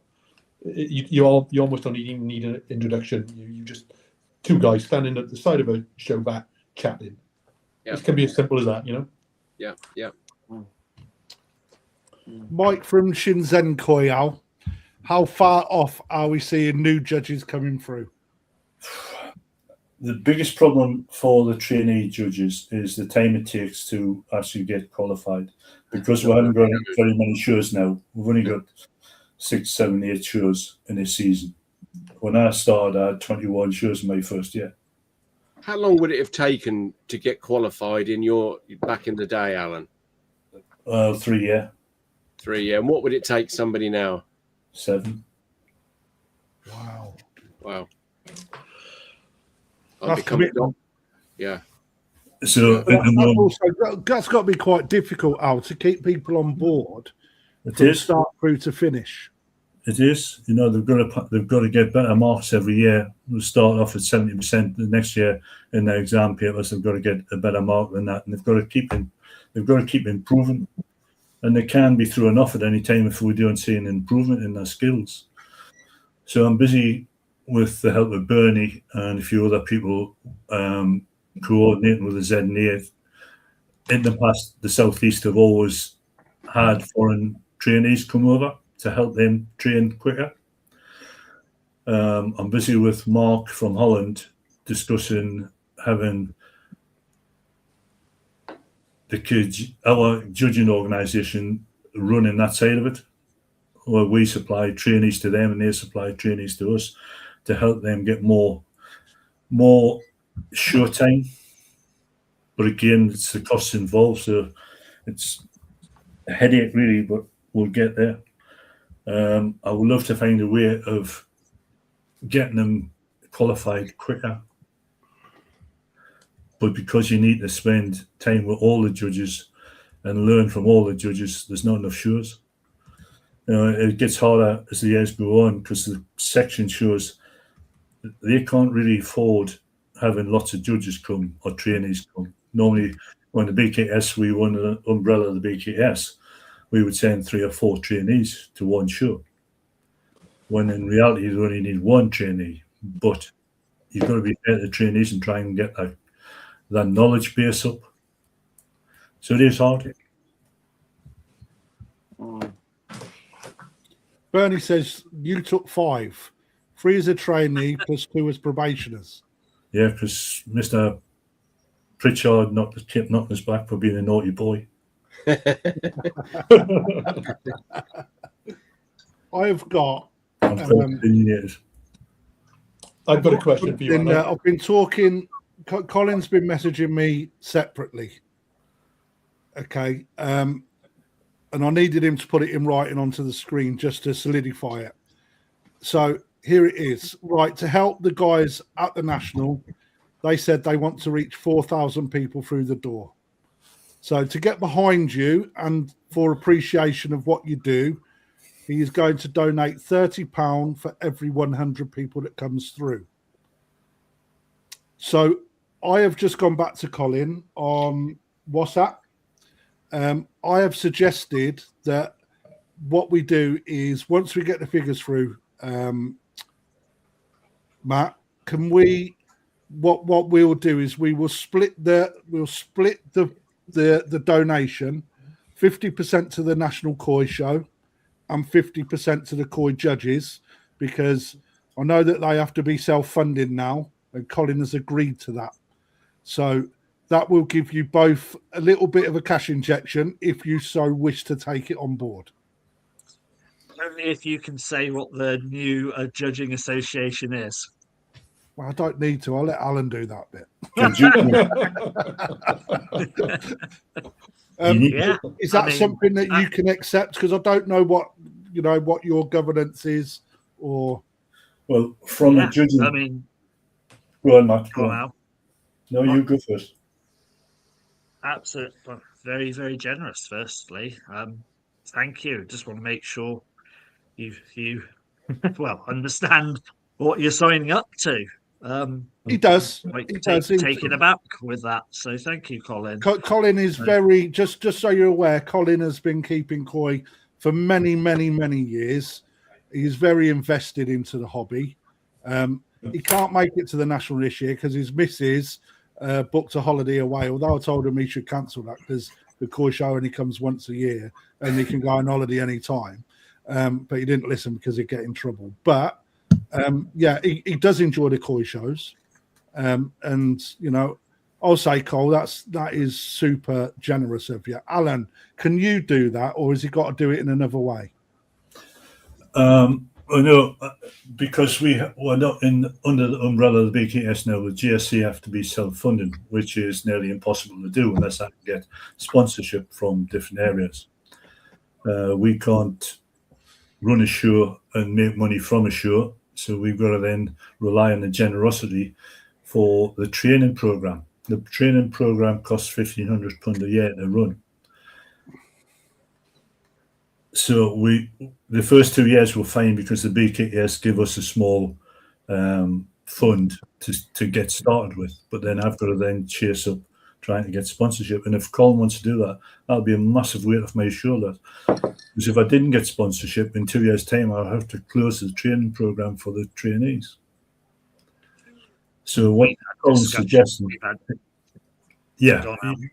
I've had a discussion with Matt, but again, Matt's got a fund, and his fund has been spent this year on banners, all sorts, because the BKS aren't there, so Matt's had to replace every banner in that showground to take the BKS off all them. Oh, right, yeah. He's had loads of costs with different equipment to replace stuff that was BKS stuff. So Matt and me's had a chat about this already, and we'll revisit it probably at the end of next year when he's getting his funds sorted and he's got everything in place, and then we'll look at it again. Because the training program was funded by the BKS. The training program started in 1985 was the first time it was mentioned, and it was really set away in 1987. So the GSC's been here all that time, but funded by the BKS. A lot of people didn't realise what the BKS funded, but that didn't stop what happened with the BKS, and there wasn't anybody to run it. So, yeah, look at that comment, Crafty. Can you see it? Well, I've just put it up, but I want Allan to read it without announcing it. Yeah, I've just read it. I'll tell. It's basically Colin's offer to sponsor the judges every year for 1,500 quid, which is a massive relief for me. It means I can try and speed up the process of getting trainees through their courses. It might mean I have to do more than 1 or 2 courses a year to try and get them through quicker. And I would like that to happen, because the 7 years, to commit to a training program for 7 years is bloody hard. And some people will get sick. I just want to throw into the mix there, Al, during the course of Matt and I's proposal to continue the National Koi Show when the BKS eventually came to a halt. We always sort of been minded that we will support. We want to support your training, because it's the future. We need judges. We need the future of everything for the national to progress and to continue. That's the personal reason why I'm on the show committee, because I just wanted to keep on going year in, year out. Even when I step down, it's got a future. And me and Matt are minded to support your training program. No, it's much appreciated. I did speak to Matt about this, but I knew what you were spending, so I'm not going to push Matt and you this year, because I knew what you were spending.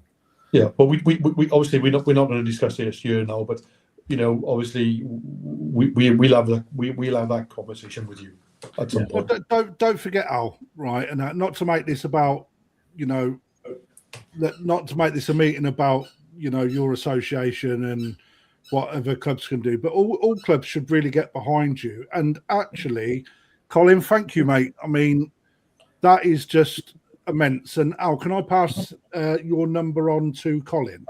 Yeah, you is can. That okay? I'll need to speak to Colin tomorrow.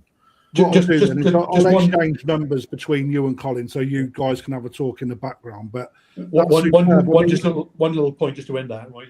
I know you want to move on and talk about other things, Crafty, is that the Premier show is the national. We got the biggest show in the country, and we are like duty bound to help that training program. But we're not the only ones. We're an independent show now, and the other club shows need to, and they probably won't be able to match, the sort of extent that we can support that. But they all need to get involved in that. Yeah, I will be sitting down with all the show chairs in the coming end of this season, and I'm going to chat with them about the same thing again. Yeah. I've just got something else coming up in the background, Al, and I'll put that on the screen as and when, or if they do. But if they choose not to, I'll speak to you after the show, if that's okay. Just so you're aware, I may be calling you after the show. So, I mean, Colin does say, let's do 100% to the national this year, and he will also sponsor the judges. There you go. So I could have gone and spoke to some dealers. I've already had some dealers say they would get involved. But the problem again then is we've got to be white on white. So it can't be someone that is in the trade, i.e. selling fish. Because if your fish that you sold wins at the national, that would be then accused of being a favoritism towards you guys. So you've got to be careful where you can get the funding from. It would be dead easy for me to come to say, Pete, I need some money off you from your boss, me. And then people will then accuse me of being biased towards your business or Dave's business or Lee's business or any of the other dealers I know. I'm doing an event shortly with the Koi Farm, doing a Koi Appreciation Day. I've done one thing with you this year. I've been to Shosha, and I try to get around all the dealers to build a relationship with all the dealers as well. We've all got to work together. There was too much in the past where it was them and us. When the national used to be massive, everybody worked together. Then things drifted apart and dealers were pushed to side by certain committees. We all got to get them back together. We've all got to work together to make the shows viable and successful and what people want to go to. That's right. Allan. 100%. The power of YouTube. Wow. Well, I've got to thank Rachel and Matt that came on earlier. They will also donate £1,500 a year to the judges training program. I've got their details, Al, so I know who these people are, mate. So you don't have to make any notes, pal. All right, but again, can I pass over your telephone number for this as well? Yeah, you Guy, can. thank you very, very much. I mean, to be fair, man, this is what it's all about. It shows that there is commitment out there, and to be honest, we haven't. And the guys will say we have not spoken about anything that's going to be on this show, No. other than can we come on the show this week, right? So that is. There's been no baiting, no nothing, whatsoever. So there you go. And I was going to say, it's not just. Well, you need to give a few more to me, Paul. I haven't seen any. To be perfectly honest, I mean that's proof that it's out there if people are aware of what's going on, right? So for me, well, I'm super stacked that sort of generosity has been coming, and actually knowing both Colin and Matt and Rachel, they're all banging class people as well. So hopefully that they'll be true to the word. I can't imagine they won't. If they are, I'll brick Colin's Aston's windows, mate. It's not a problem. And now Allan can sleep easier. So thing is, it helps the shows. Obviously, we've already touched on it. Ian's already said it. Without the judges, there's no shows. Without the shows, there's no judges. It's got to work together. And without the patrons, the membership, the people that want to exhibit, and everybody else, they've all got a little moving part in our hobby. Everybody's got a moving part, whether it's dealerships, hobbyists, YouTubers, judges, show people. Everyone's got a moving part, and you've got to support each other. How many times have I've said that I am a massive believer of supporting each other, believe in each other, and help each other. That ultimately that's what it's about. Yeah, well-oiled machine. Everything should all contribute to move forward.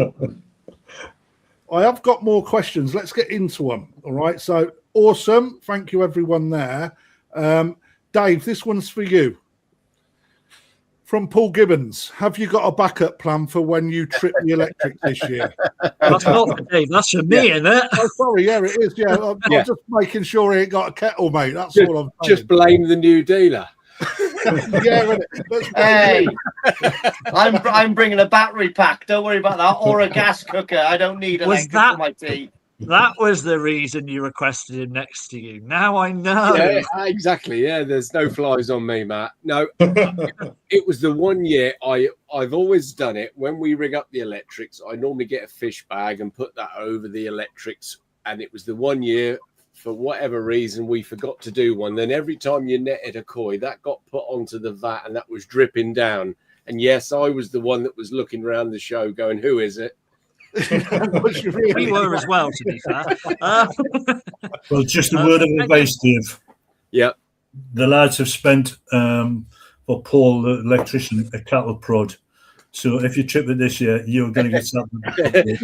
While your feet are in water. Yeah, while my feet are. Yeah, I have to hold a bucket of water. Yeah. No, it will not happen for sure. Yeah. You've started a debate, to be fair, because our Sparky's already said, well, we need to change the ampage throughout each one so it trips it further upstream so we can identify it, but it's the cost. So it's we're there, we know what we need to do, and I know a good Sparky, Matt. Now he knows what's coming this week to look at that. I know a good Sparky.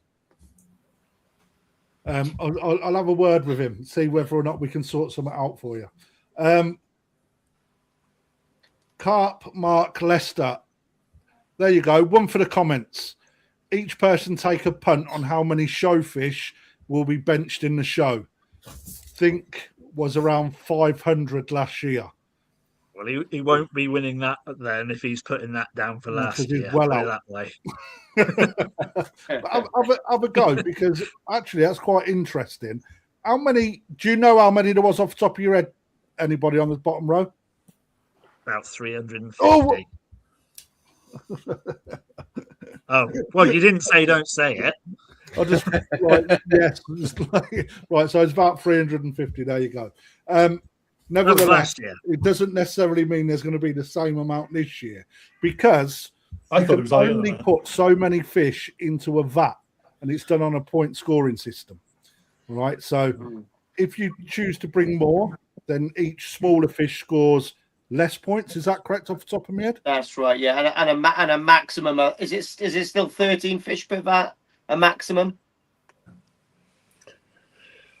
I'd have to look. I thought it was. Well, Yeah, because it's normally 52 points, isn't it? Depending on what size fish they are, and then but if you're taking towseye, it's like 1 or 1.5 points. But there's a maximum of 13 per vat, isn't there? I think. I'll have to get the book out with it all laminated Alan, up. Ready help for the him out, show. mate. Come on, Alan. That's about right, isn't it? It's about right. I'm telling you, there's going to be 512 fish in the show this year. There you go. Wow. I don't know if Crafty wants me to say, but I reckon it'll be around that because the dealer show last year we've put on pause. So that's 9 additional 17. exhibitor vats. And exhibitors can have more fish in there than what the dealer show could have. You're out of order, mate. I've got some banging fish this year for that show that you didn't put on. We need to look at ways to bring it back. Can't we? I'm still bringing them, Matt, actually, because they'll be up for sale. To be perfectly, I was gonna say, yeah. Jeff Lees has asked quite a good question, actually, Matt. He was a member of the BKKS at time of closing. Am I now a show patron? Let me just expand on that. Let's make it a little bit more of a broader sort of question. How do people know if they're a show patron or not? They should be getting emails from me. Yeah. It's simple as no. So let me rewind on that. So first off, Jeff, if you were a member at the time of closing, then you are, unless you voted against the show, then you are a show patron. Yes. I can have a look at the list. That's one of the things I've got to do tomorrow, actually. I'm going to send an email out to the patrons, just highlighting the show is up and coming in, reminding all show patrons that providing they bring some ID along, they have free entry as a way of thank you for supporting the show and voting for it. And that's just a little thank you that was in our proposal as well. So, if specific people want to be checked, they can contact you, Matt, can't they? I was about to say yes. Yeah. So I can look up while someone else is answering another question. Mate, put it over to Ian. So if they come to you, direct to Ian. He's just dropped you well in it, mate. Just like you're going to get. I'm used to that. I'm used to that. Don't worry. That's not my department. Mate. That's not my department. My first year to visit this year, we have a family-run store and never managed to get it free on show weekend. So that's awesome. Tip your hat to Matt and let him know who you are. And no doubt, you'll get a free pond bomb. Right, I've got an announcement to make. On Saturday, for those people that don't know, because it's not well advertised, it is Armed Forces Day. I was approached by Ian last week, I think it was now. Matt received a call or spoke to somebody that was a veteran, asking whether or not they get free entry. And the answer to that is no, you do not. You don't, just because you're a veteran, we've got to support the show scene, So it's only, how much is it to get in this year, Matt? A tenner or 50 quid or? 12 quid, for adults, like that. 20 quid for a weekend pass, under 16's free. Right, so it's not a huge amount of money, but it goes a long way for these guys, as we've just discussed. However, both Lee and I, being ex-veterans, being veterans and both ex-services, Matt and Ian and the chair and the committee have agreed to give us a limited number of pin badges that we will donate to people. And Lee and I have had a chat, and what we're agreeing is if you can present yourself to one of us with proof that you was in the military, maybe a veteran's card or Bullet wound. proof, or what, Lee? A bullet wound. Bullet wound, yeah, missing leg, that sort of thing. Then first come, first served, you will be given a badge as a little summer. Does that mean me and you get one for free, Lee? Maybe. I mean, I haven't got an ID card, but I got a bullet wound to show. Well, I think you're both patrons, aren't you? Yeah, but we'll give them. I mean, I'm a giver, not a taker. Oh, I'm a giver. No, I'm a taker. I know you are. I share a room with you. So, right, Matt? Patrons. Yeah. What do patrons get for this show? And explain the word patrons and why it's a little bit different this year to last year, mate. Yes. Well, Jeff Lees, I've just checked. He is a patron. There you go, Jeff. Congratulations. Unless there's two Jeff Lees in the world, I'm sure there is, but probably not watching this channel and is a koi enthusiast. So hopefully you come into the show and you will have free entry. So rewind a year ago, when we were gearing up for the 2025 show, we had the BKKS. The BKKS have members. Those members, the membership was open and anyone could join the BKKS and become a member. After the AGM in April last year, membership was paused.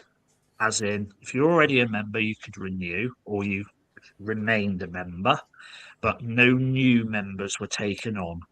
And the reason for that was no one come forward to continue the BKKS. So to stop people joining en masse to perhaps vote for other things, it was decided to pause the sign up of BKKS membership. So that was essentially held in stasis. And then a vote come for myself and Ian's proposal to continue with the show, and everything that proposal included was sent out to the members to vote on, or essentially total disillusionment of the BKKS and the show, and the money and everything split out equally across the membership. Thankfully, and we're very grateful that the BKKS members overwhelmingly voted to continue the show. As a result of that, all of the members of the BKKS, if they were paid up members at that point in time, and they become patrons.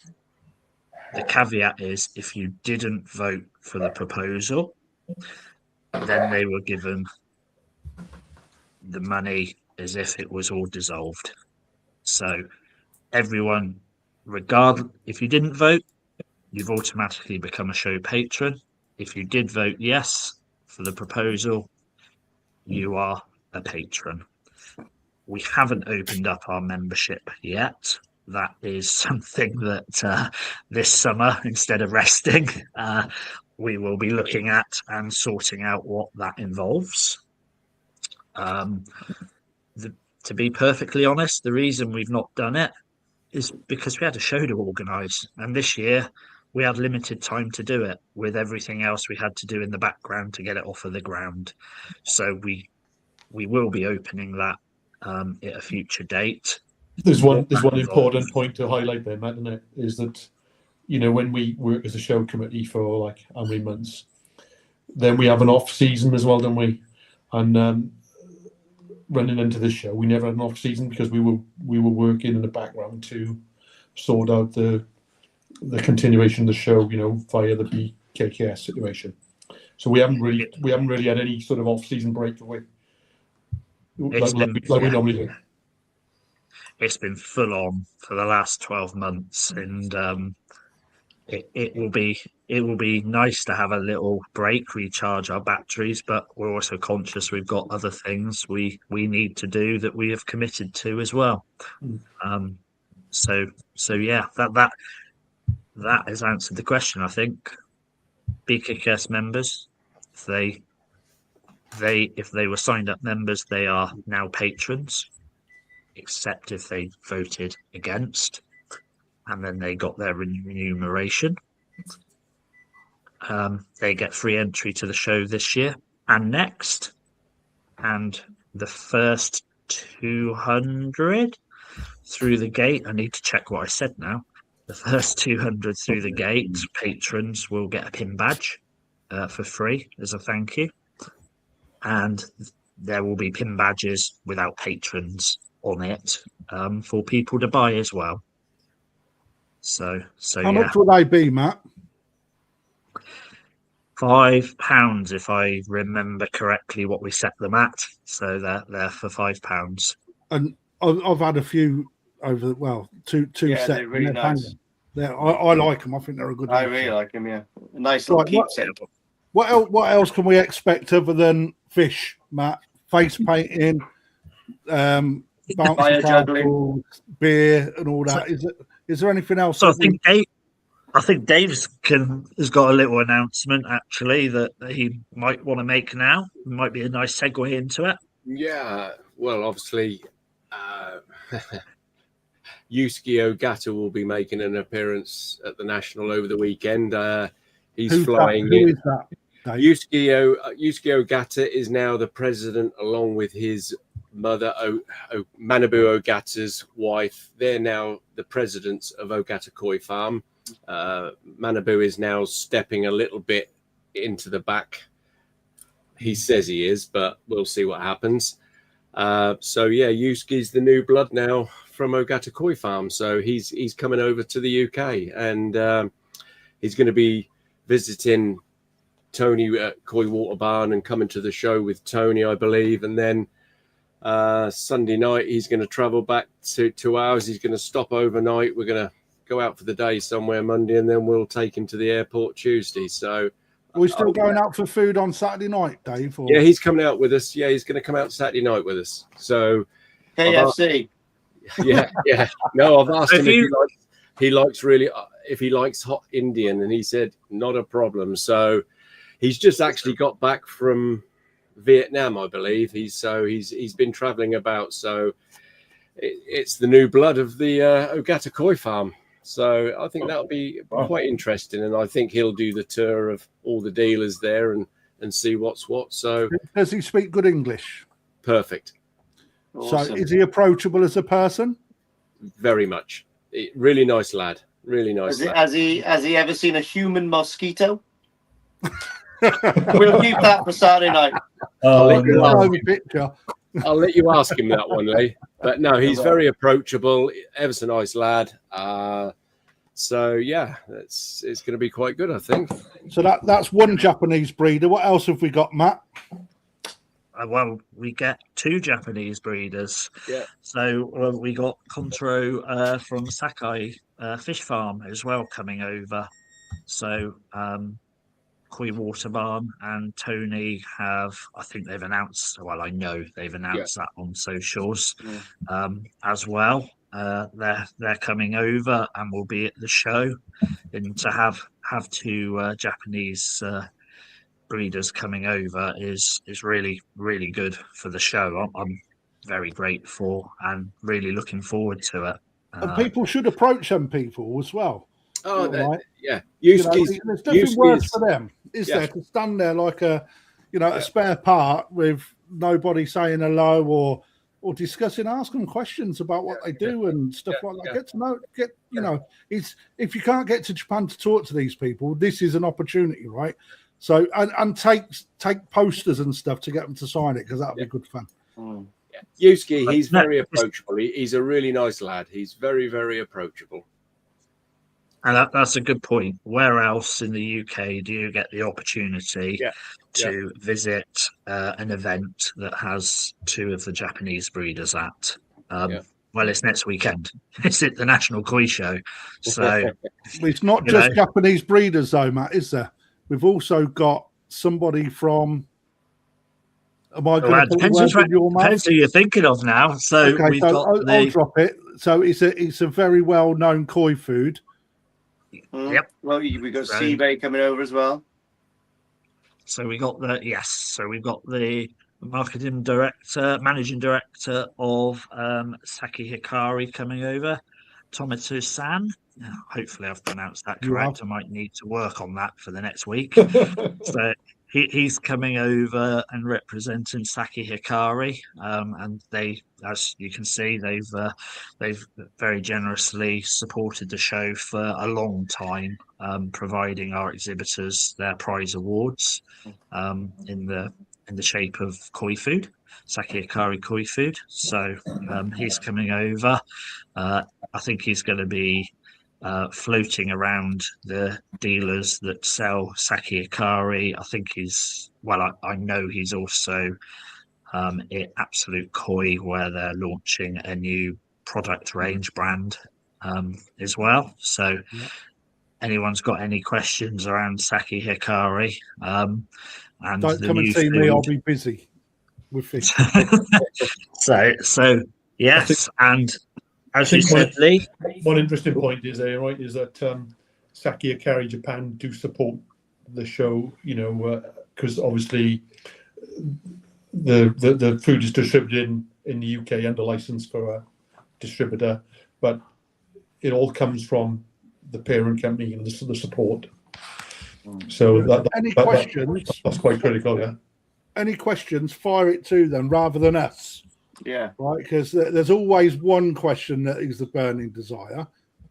It's all about price. Ask him. Yeah. Right, because it's always the dealers get the flack on it.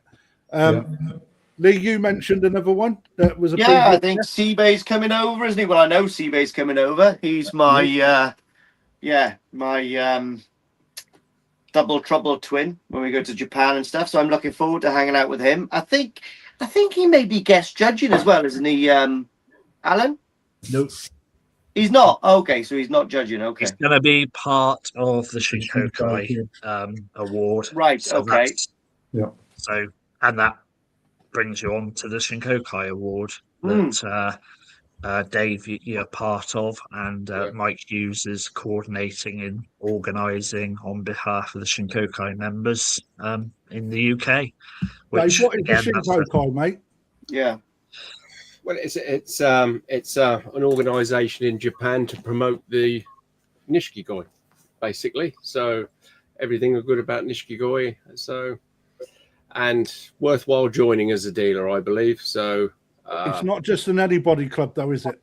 No, we were invited by Okawa. Okawa invited us to join, and he filled out all the forms and put it into place because obviously Yonichi, his brother, is the southern.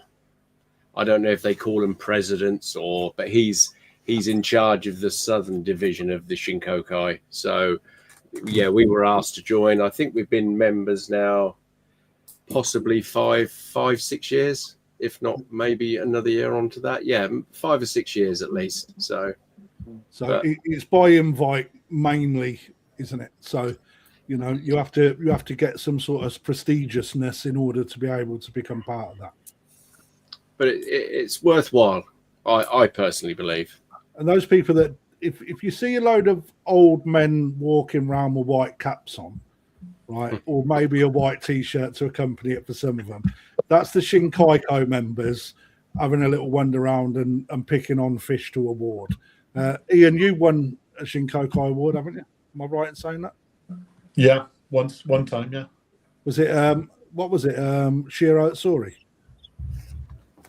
No, it was remember, do you?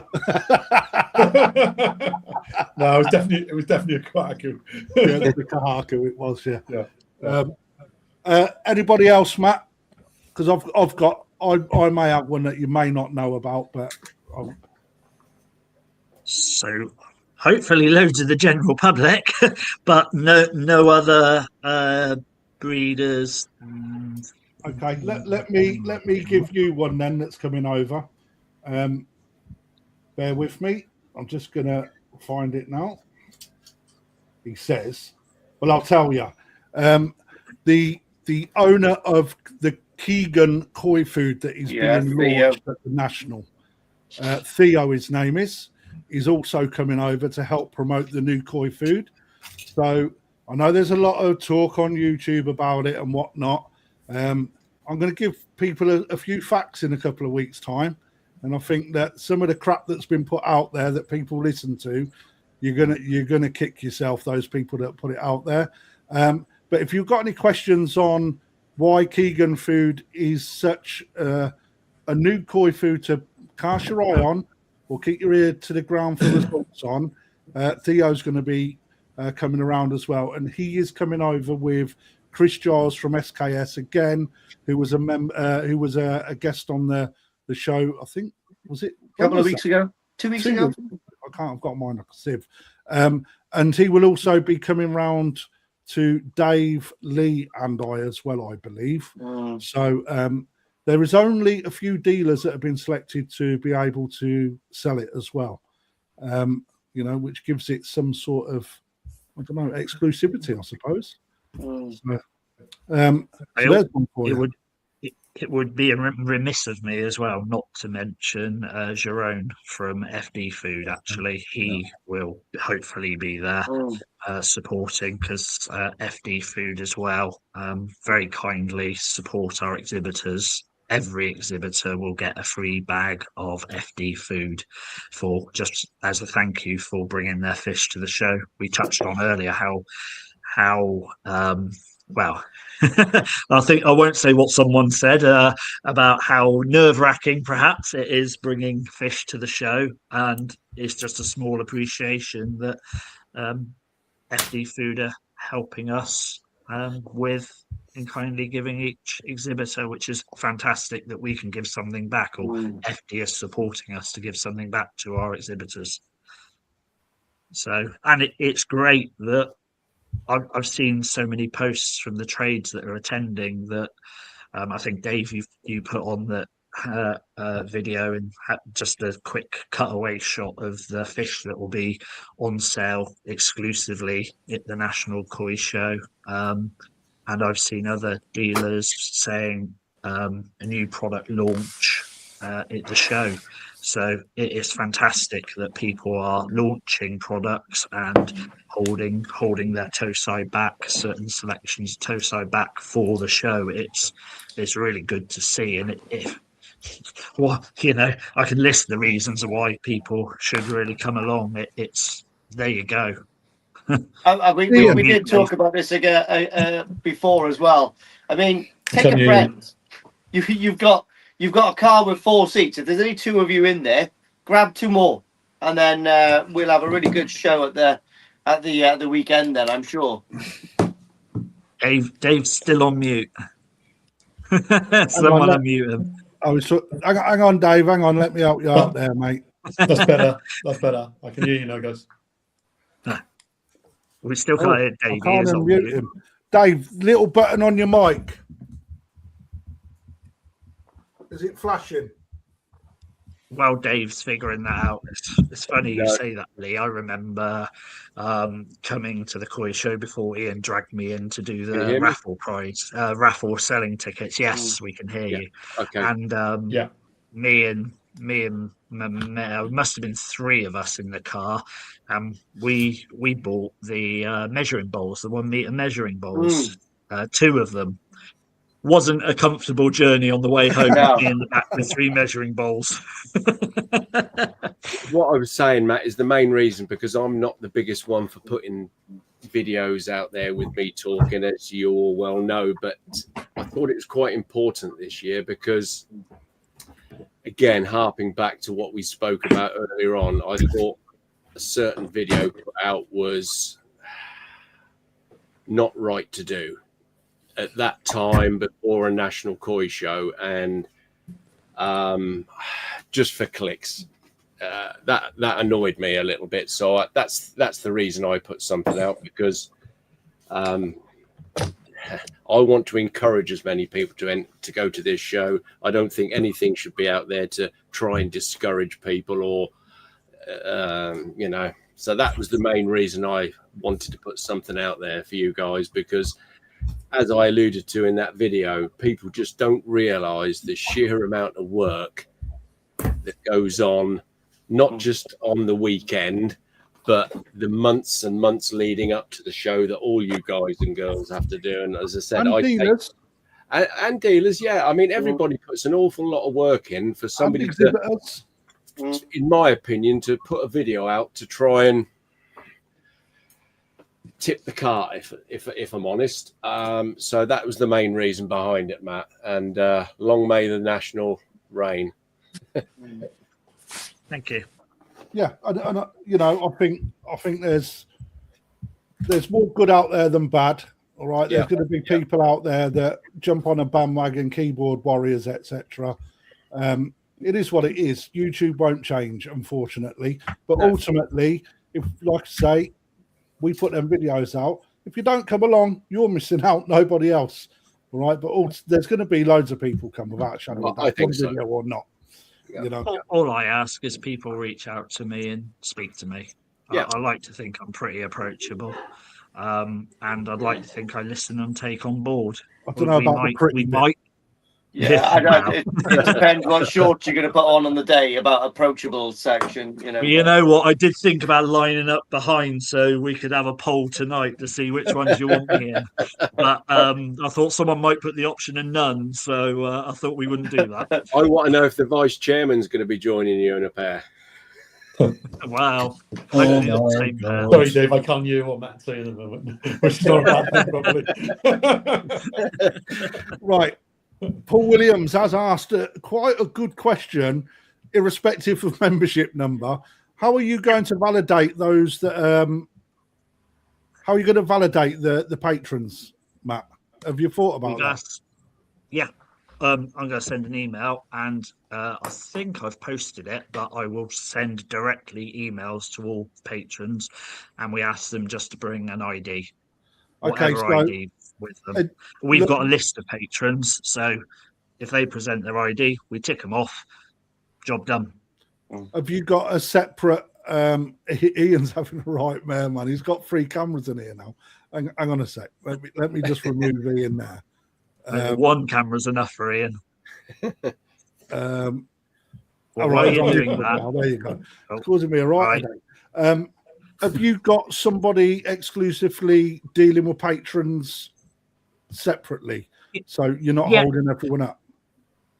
There won't be. It's literally, if you're a patron, they'll be directed to a specific area at the entrance, and then we just ask for proof of ID, and then we tick you off. You know, we trust those patrons, but we also have to have a bit of due diligence ourselves to make sure you're not going to come in and then the next person says, I'm Paul Williams, and he comes in as well. So once there's one Paul Williams ticked off, then the next Paul Williams can't come in.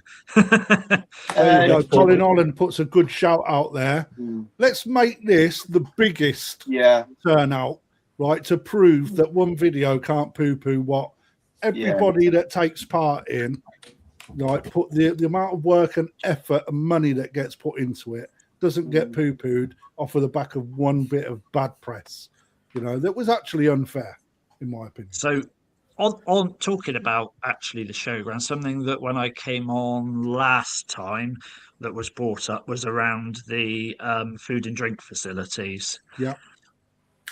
We have got an additional food chaos there, I've been advised. So I am hoping and praying for everyone that there will be an improvement this year for that. So we have tried to address that, and we have been working with the Heart of England to feed that back. And they've told me they are going to double. So let's be fair, that's one facility to 2 kiosks there for people. So what about seating, Matt? Are they going to put some? Because last year was a little bit people sitting on the floor and stuff. Because they can only do what they can do. But I mean, double the amount of seating would be quite nice for the area. Yes, I've also brought that up and said we need more. I've been up to the showground a couple of times in the last few weeks because I needed to drop some stuff off, and I don't know whether it's coincidence, but I've seen them actually making some new benches. So I'm hoping those new benches will be for us as well.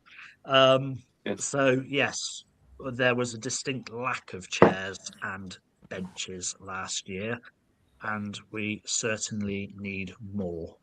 So I'll be on that on the Thursday if they haven't arrived, asking for them to get their JCB to lift them into place. So yes. Right. So Ian, apologies for covering your ugly mug, mate. It's okay, mate. However, little poll for everyone watching. If you just click on the number that corresponds to what days, it give these guys an idea of what to expect. While we're on that, while you guys are pushing your buttons, I want to just ask Allan a question because I've heard it pop up a few times. What? Aragoki. I'm there on Monday. Aragoki. Yeah, it's a fish. That's a koi, right? Where do they fit within the varieties, and how do they get judged, my friend? Because there's been a lot of people that they say this and this, but nobody really knows. It's only what people making educated guesses or just a stab in the dark quite often. And I think there's going to be a lot exhibited this year because I mean I know, I've sold a lot of really good ones on the WhatsApp auction, so I reckon there's going to be people keen on taking those. What class does it go in? How? Normally in a fish and chip shop with butter. Horrible man.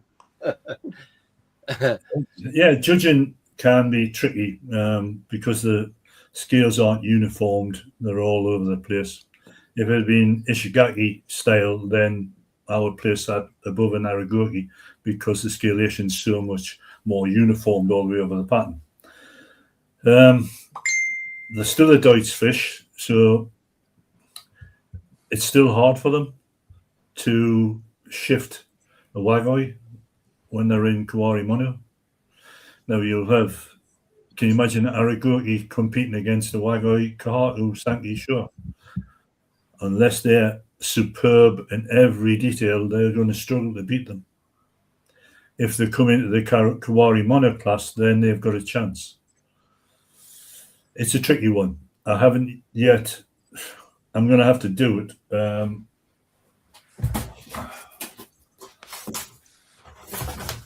Most of you basically know, everyone brings their Aragokis. We have a standards manual, which is to train the trainees, but I haven't done the draft for Aragoki yet because it's only this year we're going to see lots more of them. In the past, ZNA actually wouldn't judge them, but they are now. So there's got to be standard route, and that's the tricky one, is what style of scalation is better than another scalation. For me, it's just dealers selling fish, you three at the top, trying to sell fish, saying they're good fish, when in reality, you know they're not. Let's be fair, they were culled so hard in the past. So there's some truth in that, Allan, because I was out in Japan many years ago and I was offered some and nobody would take them, and the breeders used to just go, all right, okay, we'll get rid of them. Yeah. But listen, you dinosaur. We got to keep with the times, and fashion moves on. I know you've still got bell bottoms on as we're speaking. No, you little Welsh shit. I would imagine heels. He's still got his Cubans on, yeah. Yeah, at the end of the day, they're a Deutsch fish, and you've got to judge them accordingly. It isn't easy. But we'll write a standard and then not tell anybody. But they are, Leal confirmed, they're so popular right now, Allan. Yeah, they are. Yeah. So I do think they deserve to be judged, correctly, really, I suppose. I mean, it's correctly, young man. They will be judged correctly. You're a good man, Allan. I'll taste the batter first and see if it's any good. Right, thank you for clearing that one up for us, mate. I didn't. Well, you sort of give a better response than anybody else. So, it was a fairly even split on the poll. That's surprising. That was surprising. I was expecting more Saturday because that's generally what we see. Yeah, but most people Although, Yes. my preference is to go on the Sunday because you get to see the awards. Mm. But this is the thing. Saturdays, we've generally, let's hope, we have nice long queues for the doors to open at 9 o'clock. And it was non-stop last year on the Saturday through the gate pretty much until midday, even further. And on the Sunday, I kind of looked out and I'm like, there's no queue. And I'm like, it looked noticeably quieter, but actually it wasn't massively. People just come throughout the day on the Sunday. What we have done this year, like we did last year, was we are going to announce a couple of the awards on the Saturday. So, I mean, that's no big news. We did it last year, and I won't be announcing whose fish they are, or else Allan will be battering me again this year. Yep. But yes, we've got Grand Champion, Best Non-Go Sankey, and a couple others being announced on the Saturday.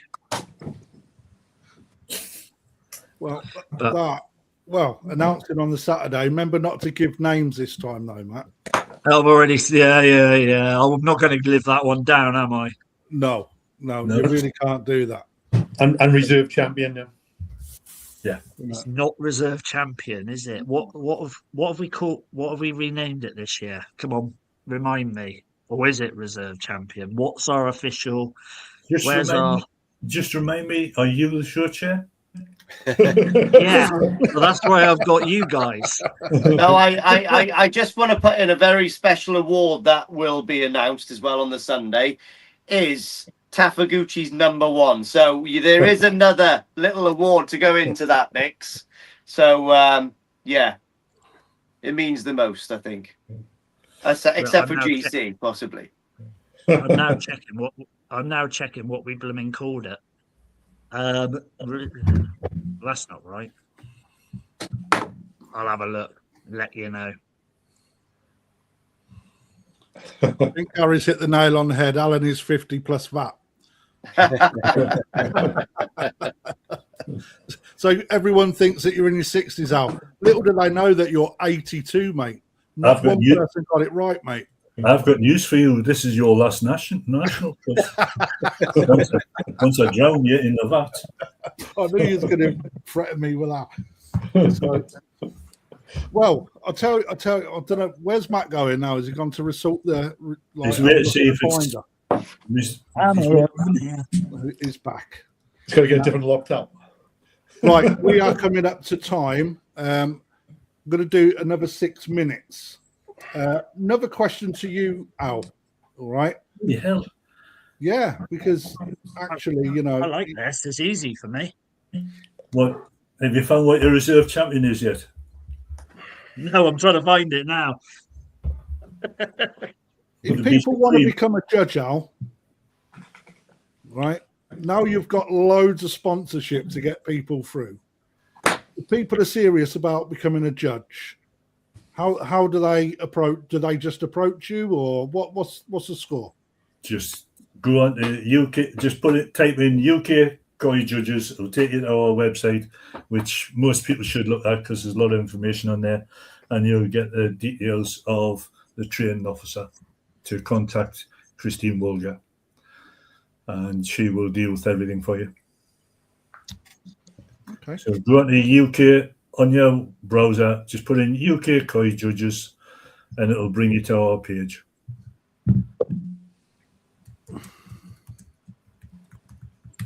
So there you go. I was wrong. Yeah, the national grab me. Christine's there, and so Christine will take all the information.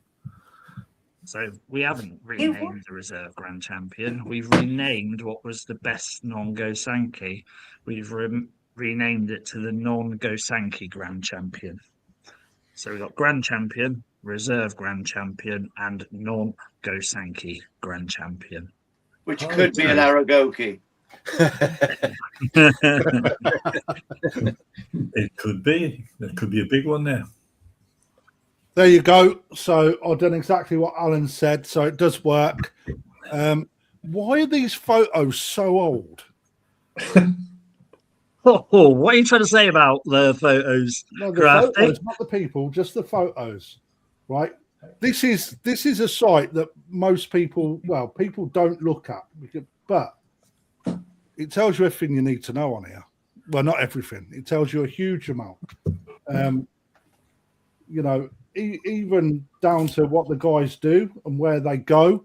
And I think it gives a really good insight into judges and what their legacies are. So these guys get, I don't know, Al's a friend. Here's the one for you. Well, you got that picture up. Don't read what's on there, you. Who's the woman in the middle, Crafty? I don't know, mate. Why have they all got white top hats on? You should know who she is. You're a dealer. Nope, I don't know. Oh my God. Just bought the most expensive KJUKO in the world. It's dead. Well, it's not the point, is it? Is she Chinese? Yes. Ying Ying Chuing. Is that how you say her surname? Yeah, that's who she is. That's at the European show, that one. But nevertheless, library goes back a hell of a long way. All of quite a lot of archives and that. Have a look on it, guys, because these are the sort of websites where you find a lot of information. And again, I don't think people realise what's out there for them because they're not advised enough for it. You know, I've gone on there and there's some. Yeah, there you go. Like this one. This one's great. Yeah, this whole website is kept really up to date on a regular basis by Bernie Woolens. Bernie's superb at doing this side of the judging for me. Because I've got a great team that works with us. See, you touched on the photos, and I tell you what, at the National, the one thing I actually always struggle with is photos. Not Liam in the pictures of the fish. I'm talking of the general showground. We're too busy to take photos. And it's actually when we come to it, it's like, well, where's the photos we can use? Right, let me help you out then. Let me help you out. Anyone takes photos, send it to me. A very easy way to do that. If you set up a Dropbox, right, on your website and then get people to either, in fact, they could even just tag you on pictures on Facebook, right, and then or set up a Dropbox for people to put stuff in, right, and you can then obviously use them, you know. And what I would suggest is, why don't you set up a little competition? Whoever you deem to win the best photo of the weekend, give them free entrance. Give them free entrance next year. One free entrance, but then that will give you a load of content. One caveat: Liam Bess is excluded from that one. Yes, exactly. Right. Yeah. Are we allowed to do that? Are we allowed to stop him? Yeah. It captures the ambience of the show. Yeah. So there we are. That's a really, and then you have some good photos.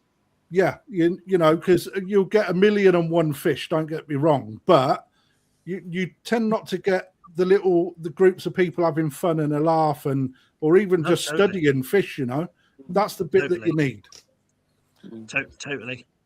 Yep. And I think actually you should probably mention a bit of etiquette about the show. Maybe you don't want drones there that's not licensed, etc. It's probably a good thing to mention that, isn't it? I would have thought. You would. So we're not going to hopefully have to be chasing around the showground trying to find out who's flying drones this year. Yeah, exactly. So I'm yes, licensed. Sorry, Crafty. I've got a license. So that's fine. but we've had one person approach us to do some drone images and photos. I know he was watching earlier, so we've allowed him because he's got a license and insurance, and there won't be any others other than the show drones, Fair enough. purely for health and safety reasons and insurance reasons. We don't, we don't want to poo-poo anyone's enjoyment of the show, but we just can't in public events with masses of crowds have drones flying around over the showground. So my plea to people is please don't do that. Take photos on your phones. By all means, send them to the National Show Facebook account. And say that again, Matt, because you broke off. By all means, just take some photos on your phones and cameras, and you'll send them to me, and then we can use them moving forward. Again, just general, what I would like to think is common sense. Please don't go mooching around out the back of dealers in everything. Just stick to the areas that the general public should be in. That there's biosecurity reasons around that, as well as health and safety stuff. We've got electrics and everything around that. There's a reason why we want people to enjoy the show where they are in the showground, and not in the extremities where we have clearly got signs up to say no public in those areas now. So yeah, and if all else fails, I'll just lay some mines again. So, so we can go down that route. That's right. I've got some nice bar mines or claymores. They always work well. Yeah, we've got, I'm quite. Liam messaged me today, and he's got.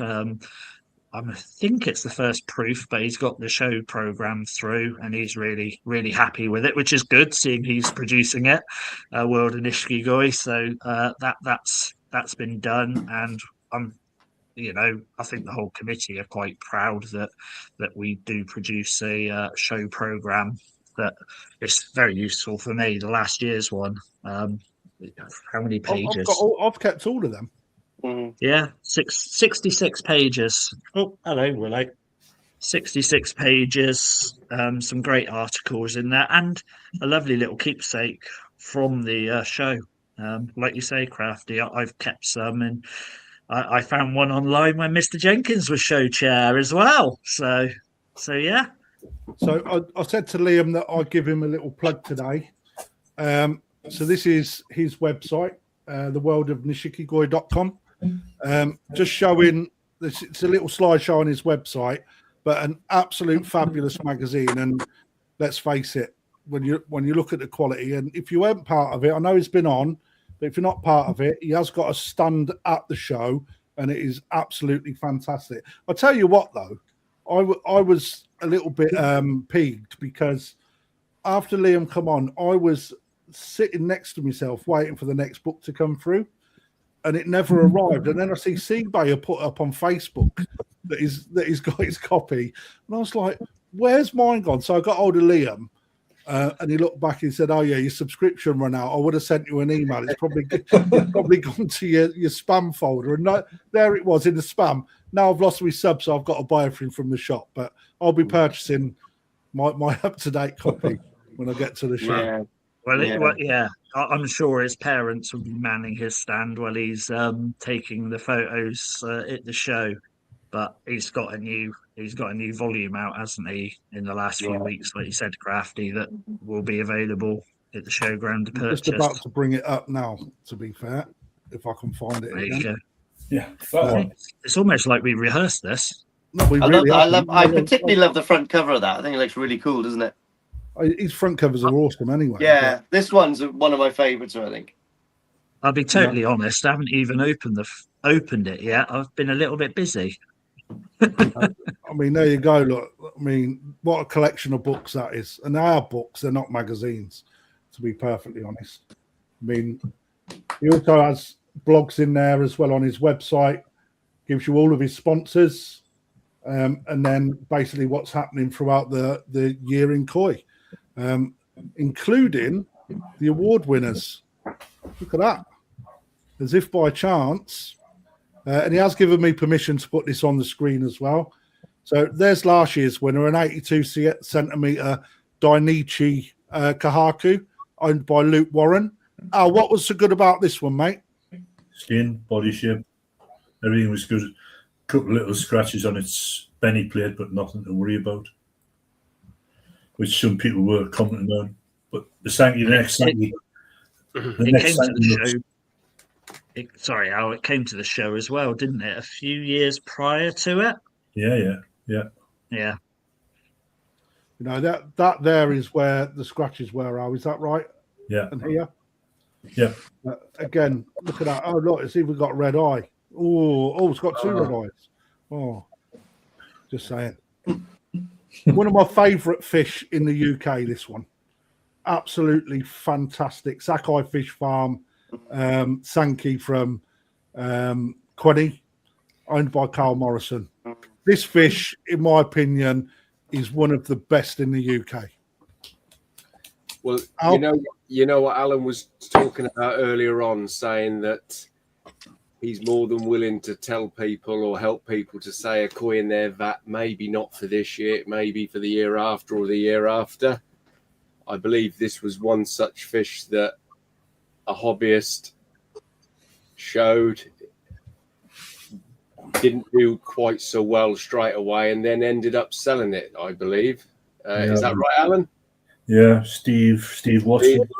So this is the importance of maybe approaching somebody with a little bit more, like Allan, to say, look, don't give up on this fish. Just keep it and go with it for the next 2 or 3 years, because this has proved the point 100% what can happen if you lose interest in a koi just because it didn't do anything at one show. I mean, this is the one where the skin was off, isn't it? Last year. On the picture, it looks superb on that picture, but on the side of the skin wasn't at its best. Are we likely to see that on the show scene going forward? Any idea, anyone? Possibly, yes, but Good. You never know. You never know what else Carl's bought. Mate, that is one of the best fish in my opinion. Yeah, I love it. It's a great fish. I think I was in Japan with Carl last year in October, and I think he had his wallet out, so I'm quite looking forward to seeing what he's got in the national this year. Chip, mature champion, Yumi Koi, Sakai Ko, Kahaku 83 cm. Yeah, nice fish. Very Superb. nice. What's so good about this one, Al? Just everything, the structure of that fish is superb. The skin was excellent on the deer. The shiroji was just blinding on the deer. It was a lovely fish. Agreed. Yeah, I'll see you in the next 15 minutes time. Yeah. Getting down into what I think is everybody's ability to win. You know, there's a higher probability of, there's a higher competition in this area. And for me, all right, the big fish, these fish, right? Not everybody can afford to get a fish to that size, and not afford a fish of that caliber, but afford to get a fish to that size. But most people can afford to get a fish to this size, which is 59 cm Sankey by Jeff Robson from myself. And I haven't planned that either. But again, I hadn't. For me, this is where I think most people should aim to achieve at least the adult champion, because most people can achieve it. Well, I had adult champion the year before with a 95-pound Tozai. Yeah, and you got that to their league, didn't you, from Tozai? And most people can achieve that. Most people, can you imagine what if there was more people showing how many of these fish are actually available? I don't want to take away from the big fish because they're wow factors, and even in that aspect as well, actually. But when you look at this, how many people out there in the audience have got 60 cm koi? How many? There's a shit ton of you, I promise you, because it's not hard to achieve. especially in most ponds that we've got, filtration, food that's put in, etc. Few years. We can achieve that. On top of that, next I've got to do it on this screen. Young champion Stephen Wiles from Exclusively, or purchased from Exclusively. Marahiro, 52 cm Kahaku, absolute banging fish that was on the day. Al, what's good about this one, mate? Same as all the rest, mate. It's the structure of the fish. The kiwa and the sashi on that fish on the day was excellent. Skin was superb. Yeah. Good Benny plate as well. Really, for me, really nice colour. Really nice colour. Quality fish. I'll have to get you to write my little Facebook post, Al. Be much better than me saying about it. Why? Why? Oh, mate, I'll write you a post, mate. Alan, what, mate? I'm not sure how this got in here myself, but yeah, what a banger! Checkerboard pattern? Anyone? Not really. Just saying. Well, it's not, is it? No. Right, but how many people go for that as a tick box, on a Shiro Atsuri? And this tells you it's not required, right? Body shape for such a small fish. Kieran and Laura Bird, Ginrin Shiro Atsuri, 35 cm from Akawa. You get these, Dave, don't you? From down there. Yeah. Purchased through Kweni Koi. Again, look at the body shape on such a small fish. Well, it's not even small, is it? 35 cm is a nice size. But On the button. what turned this one on, Al, to get that body? The body on that fish on the day was superb. The white skin, the shiroji was excellent. We couldn't fault the fish. Look at the balanced pecs on that fish. The shape of the pecs are superb. Okay. For a Shiro to have that body at such a young age was really good. We could talk about Shiro for hours with you, Al. And then we go into best non-go Sankey. Luke Warren, Tancho Kahaku, 85 cm from Matsue, through Yumi Koi, Japan. Now, this is quite, for me, Tancho, is that not go Sankey, Al? No. Why? Yeah. Well, you should know as a dealer. No, I'm asking for the audience. Kahaku Sankey and sure. Well, I wanted the audience. I'm asking the question so you can tell the audience, mate. Those Tanchu Sankis and Tanchu Shures have got their own class. So it's a non-go Sankey. So just a quick one for Al. When you're judging these Tanchos, talk to me about the requirements of the head marking. Does it have to be perfectly round? If you see something perfectly round, would that be questionable? No, it doesn't have to be perfectly round. You can have shields, shapes, Tancho spots. Tancho spot, as long as the colour is bloody consistent through the Tancho spot itself, that makes a difference. The shape can be slightly off. It doesn't have to be dead centre. This was dead centre. I was asked, was this fish cut? If I was being perfectly honest, probably yes. Could I prove it? No. There wasn't any scar and tissue on that fish whatsoever. So when you look at that, though, you can tell it's not been cut just by how the benny is formed around the spot. Yeah. To be perfectly honest, it's so uneven. In spot, it's not a perfectly round disc. And you just need to look at the structure of that fish, the body shape of that fish. It depends how much benny they had to play with, Crafty. Yeah, you got a point there, Dave. They can't always make them round because there's not enough benny there to begin with. So they make the best of hence why you see some that are 50p. Yeah, true, mate. Yeah, or 20p. Yeah. And I don't know when to stop. But Allan, if you've got two that have got good skin, good body, everything else, then does the spot become the deciding factor, the best spot or the central? The best conformity of the spot makes the difference. Yeah. And this one, you know, without assassinating, but just to prove a point, the fins on this fish are not brilliant, in my opinion. Why is that? Why? They're just not balanced. They're not shaped very well. In what I don't know if that's the photo or in the flesh that look different. But when you look at, as you're looking at the screen, on my screen anyway, the left-hand pet compared to the right-hand pet are completely different in shape. Again, just a minor thing on the day, the overall package of that fish was exceptional. So then if you start picking little faults in pectoral fins, you're being really, really critical. Because absolutely agree. There wasn't anything that had that volume in the show, non-Gosanki wise. Ian's jumbo, yes, was a bigger fish, but the head on Ian's was slightly discoloured now because of our age.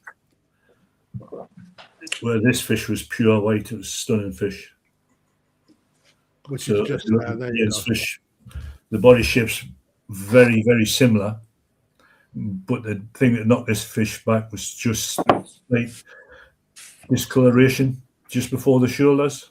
Yeah. But what I'm trying to do there, Al, is to show how them small, minute details where people can assassinate. Yeah, right. Going off your principle in the pecs, you would say the pecs on this fish, because of the picture angle, look small. Yes, I'd agree with that as well. In But reality, so just by on what I'm looking at. In reality, they weren't. So, but we can only judge on what we're looking at. That's, yeah, you judge on what you see in the day. Yeah, you know, but you know, when you look at it, when you do them comparisons, it's proof that those small, minute details should not stop you, like we were saying earlier. No. You know, it goes down to different details to win and lose. That's you get back to that tanture. Next bloody fish look. There you go. You get back to the tanture, the body shape, everything about that fish is. Fins are actually like this, aren't they? Yeah. And it's like rather than being flat out, they're more one onto the side. Yeah. One it's slightly angled to the other peck, giving you a distorted look at the fish. Yeah, I just remember seeing that on the day and the body on that. I was like, okay. The other point to make there is that when people are looking at the fish, you know, on photographs after the show's taken place, you know, they're only seeing the sort of best representation of the fish on a photograph, you know, which is not the same thing as seeing the fish at the show. Absolutely. So true, yeah. Very true. We touched on that last week as well. Because it's an interesting point, because a lot of people make comments after the post show saying, "Oh, why is this the champion?" or "Why is this one?" and they can't quite see it, you know. And Liam, you know, does his very best to capture those fish, and some fish are photogenic and some fish are not.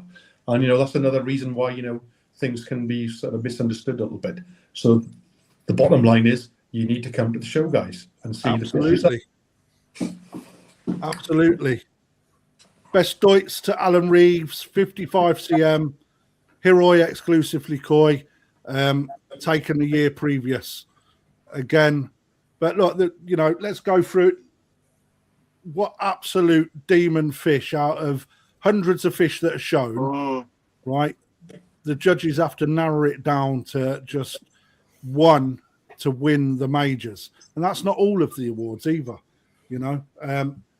But just to touch on it, you know, that's what I thought I'd do. Why, you know, and credit to Liam from World of Nishikigoi for allowing me to do that. Thank you very much. Can't see this bloody screen now. Hang on, let me. I was just chuckling when you said that, Crafty, because Martin, who's on our committee this week, has got Martin the delivery of Yeah, he got the delivery of rosettes. It's the first year doing it, so he was a little bit nervous.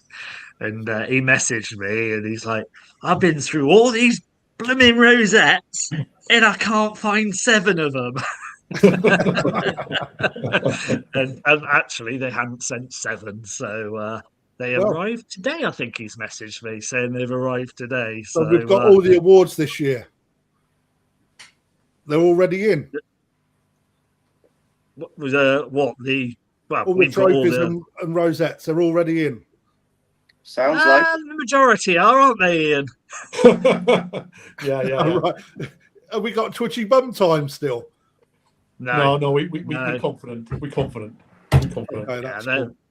On the Friday, Carmen's going to be there doing panic ribbon attaching again. Well, that's the tradition, nearly. That is the tradition. Yeah, I was stoked to be part of it. That's all good fun and enjoyable stuff, you know. So it's all part of the plan, I think. Right, Red, white, and blue. Red, white, and blue. I'm going to wrap it up because I've got to go to London to go and get my daughter because it's Father's Day on Sunday, and I've got to go and collect her. So I've got about a 4-hour round trip to do. There is. But I didn't want to let you guys down. Say again, Matt. There is one last thing actually, Go on then, mate. which will be slightly different at the showground. We've actually got our own little marquee for where we're going to do the presentation. So that is being delivered to the showground on Monday. So we're going to have a dedicated space for the presentation of the awards. So that's going to be the ribbon. logo. It's going to be logoed up and everything.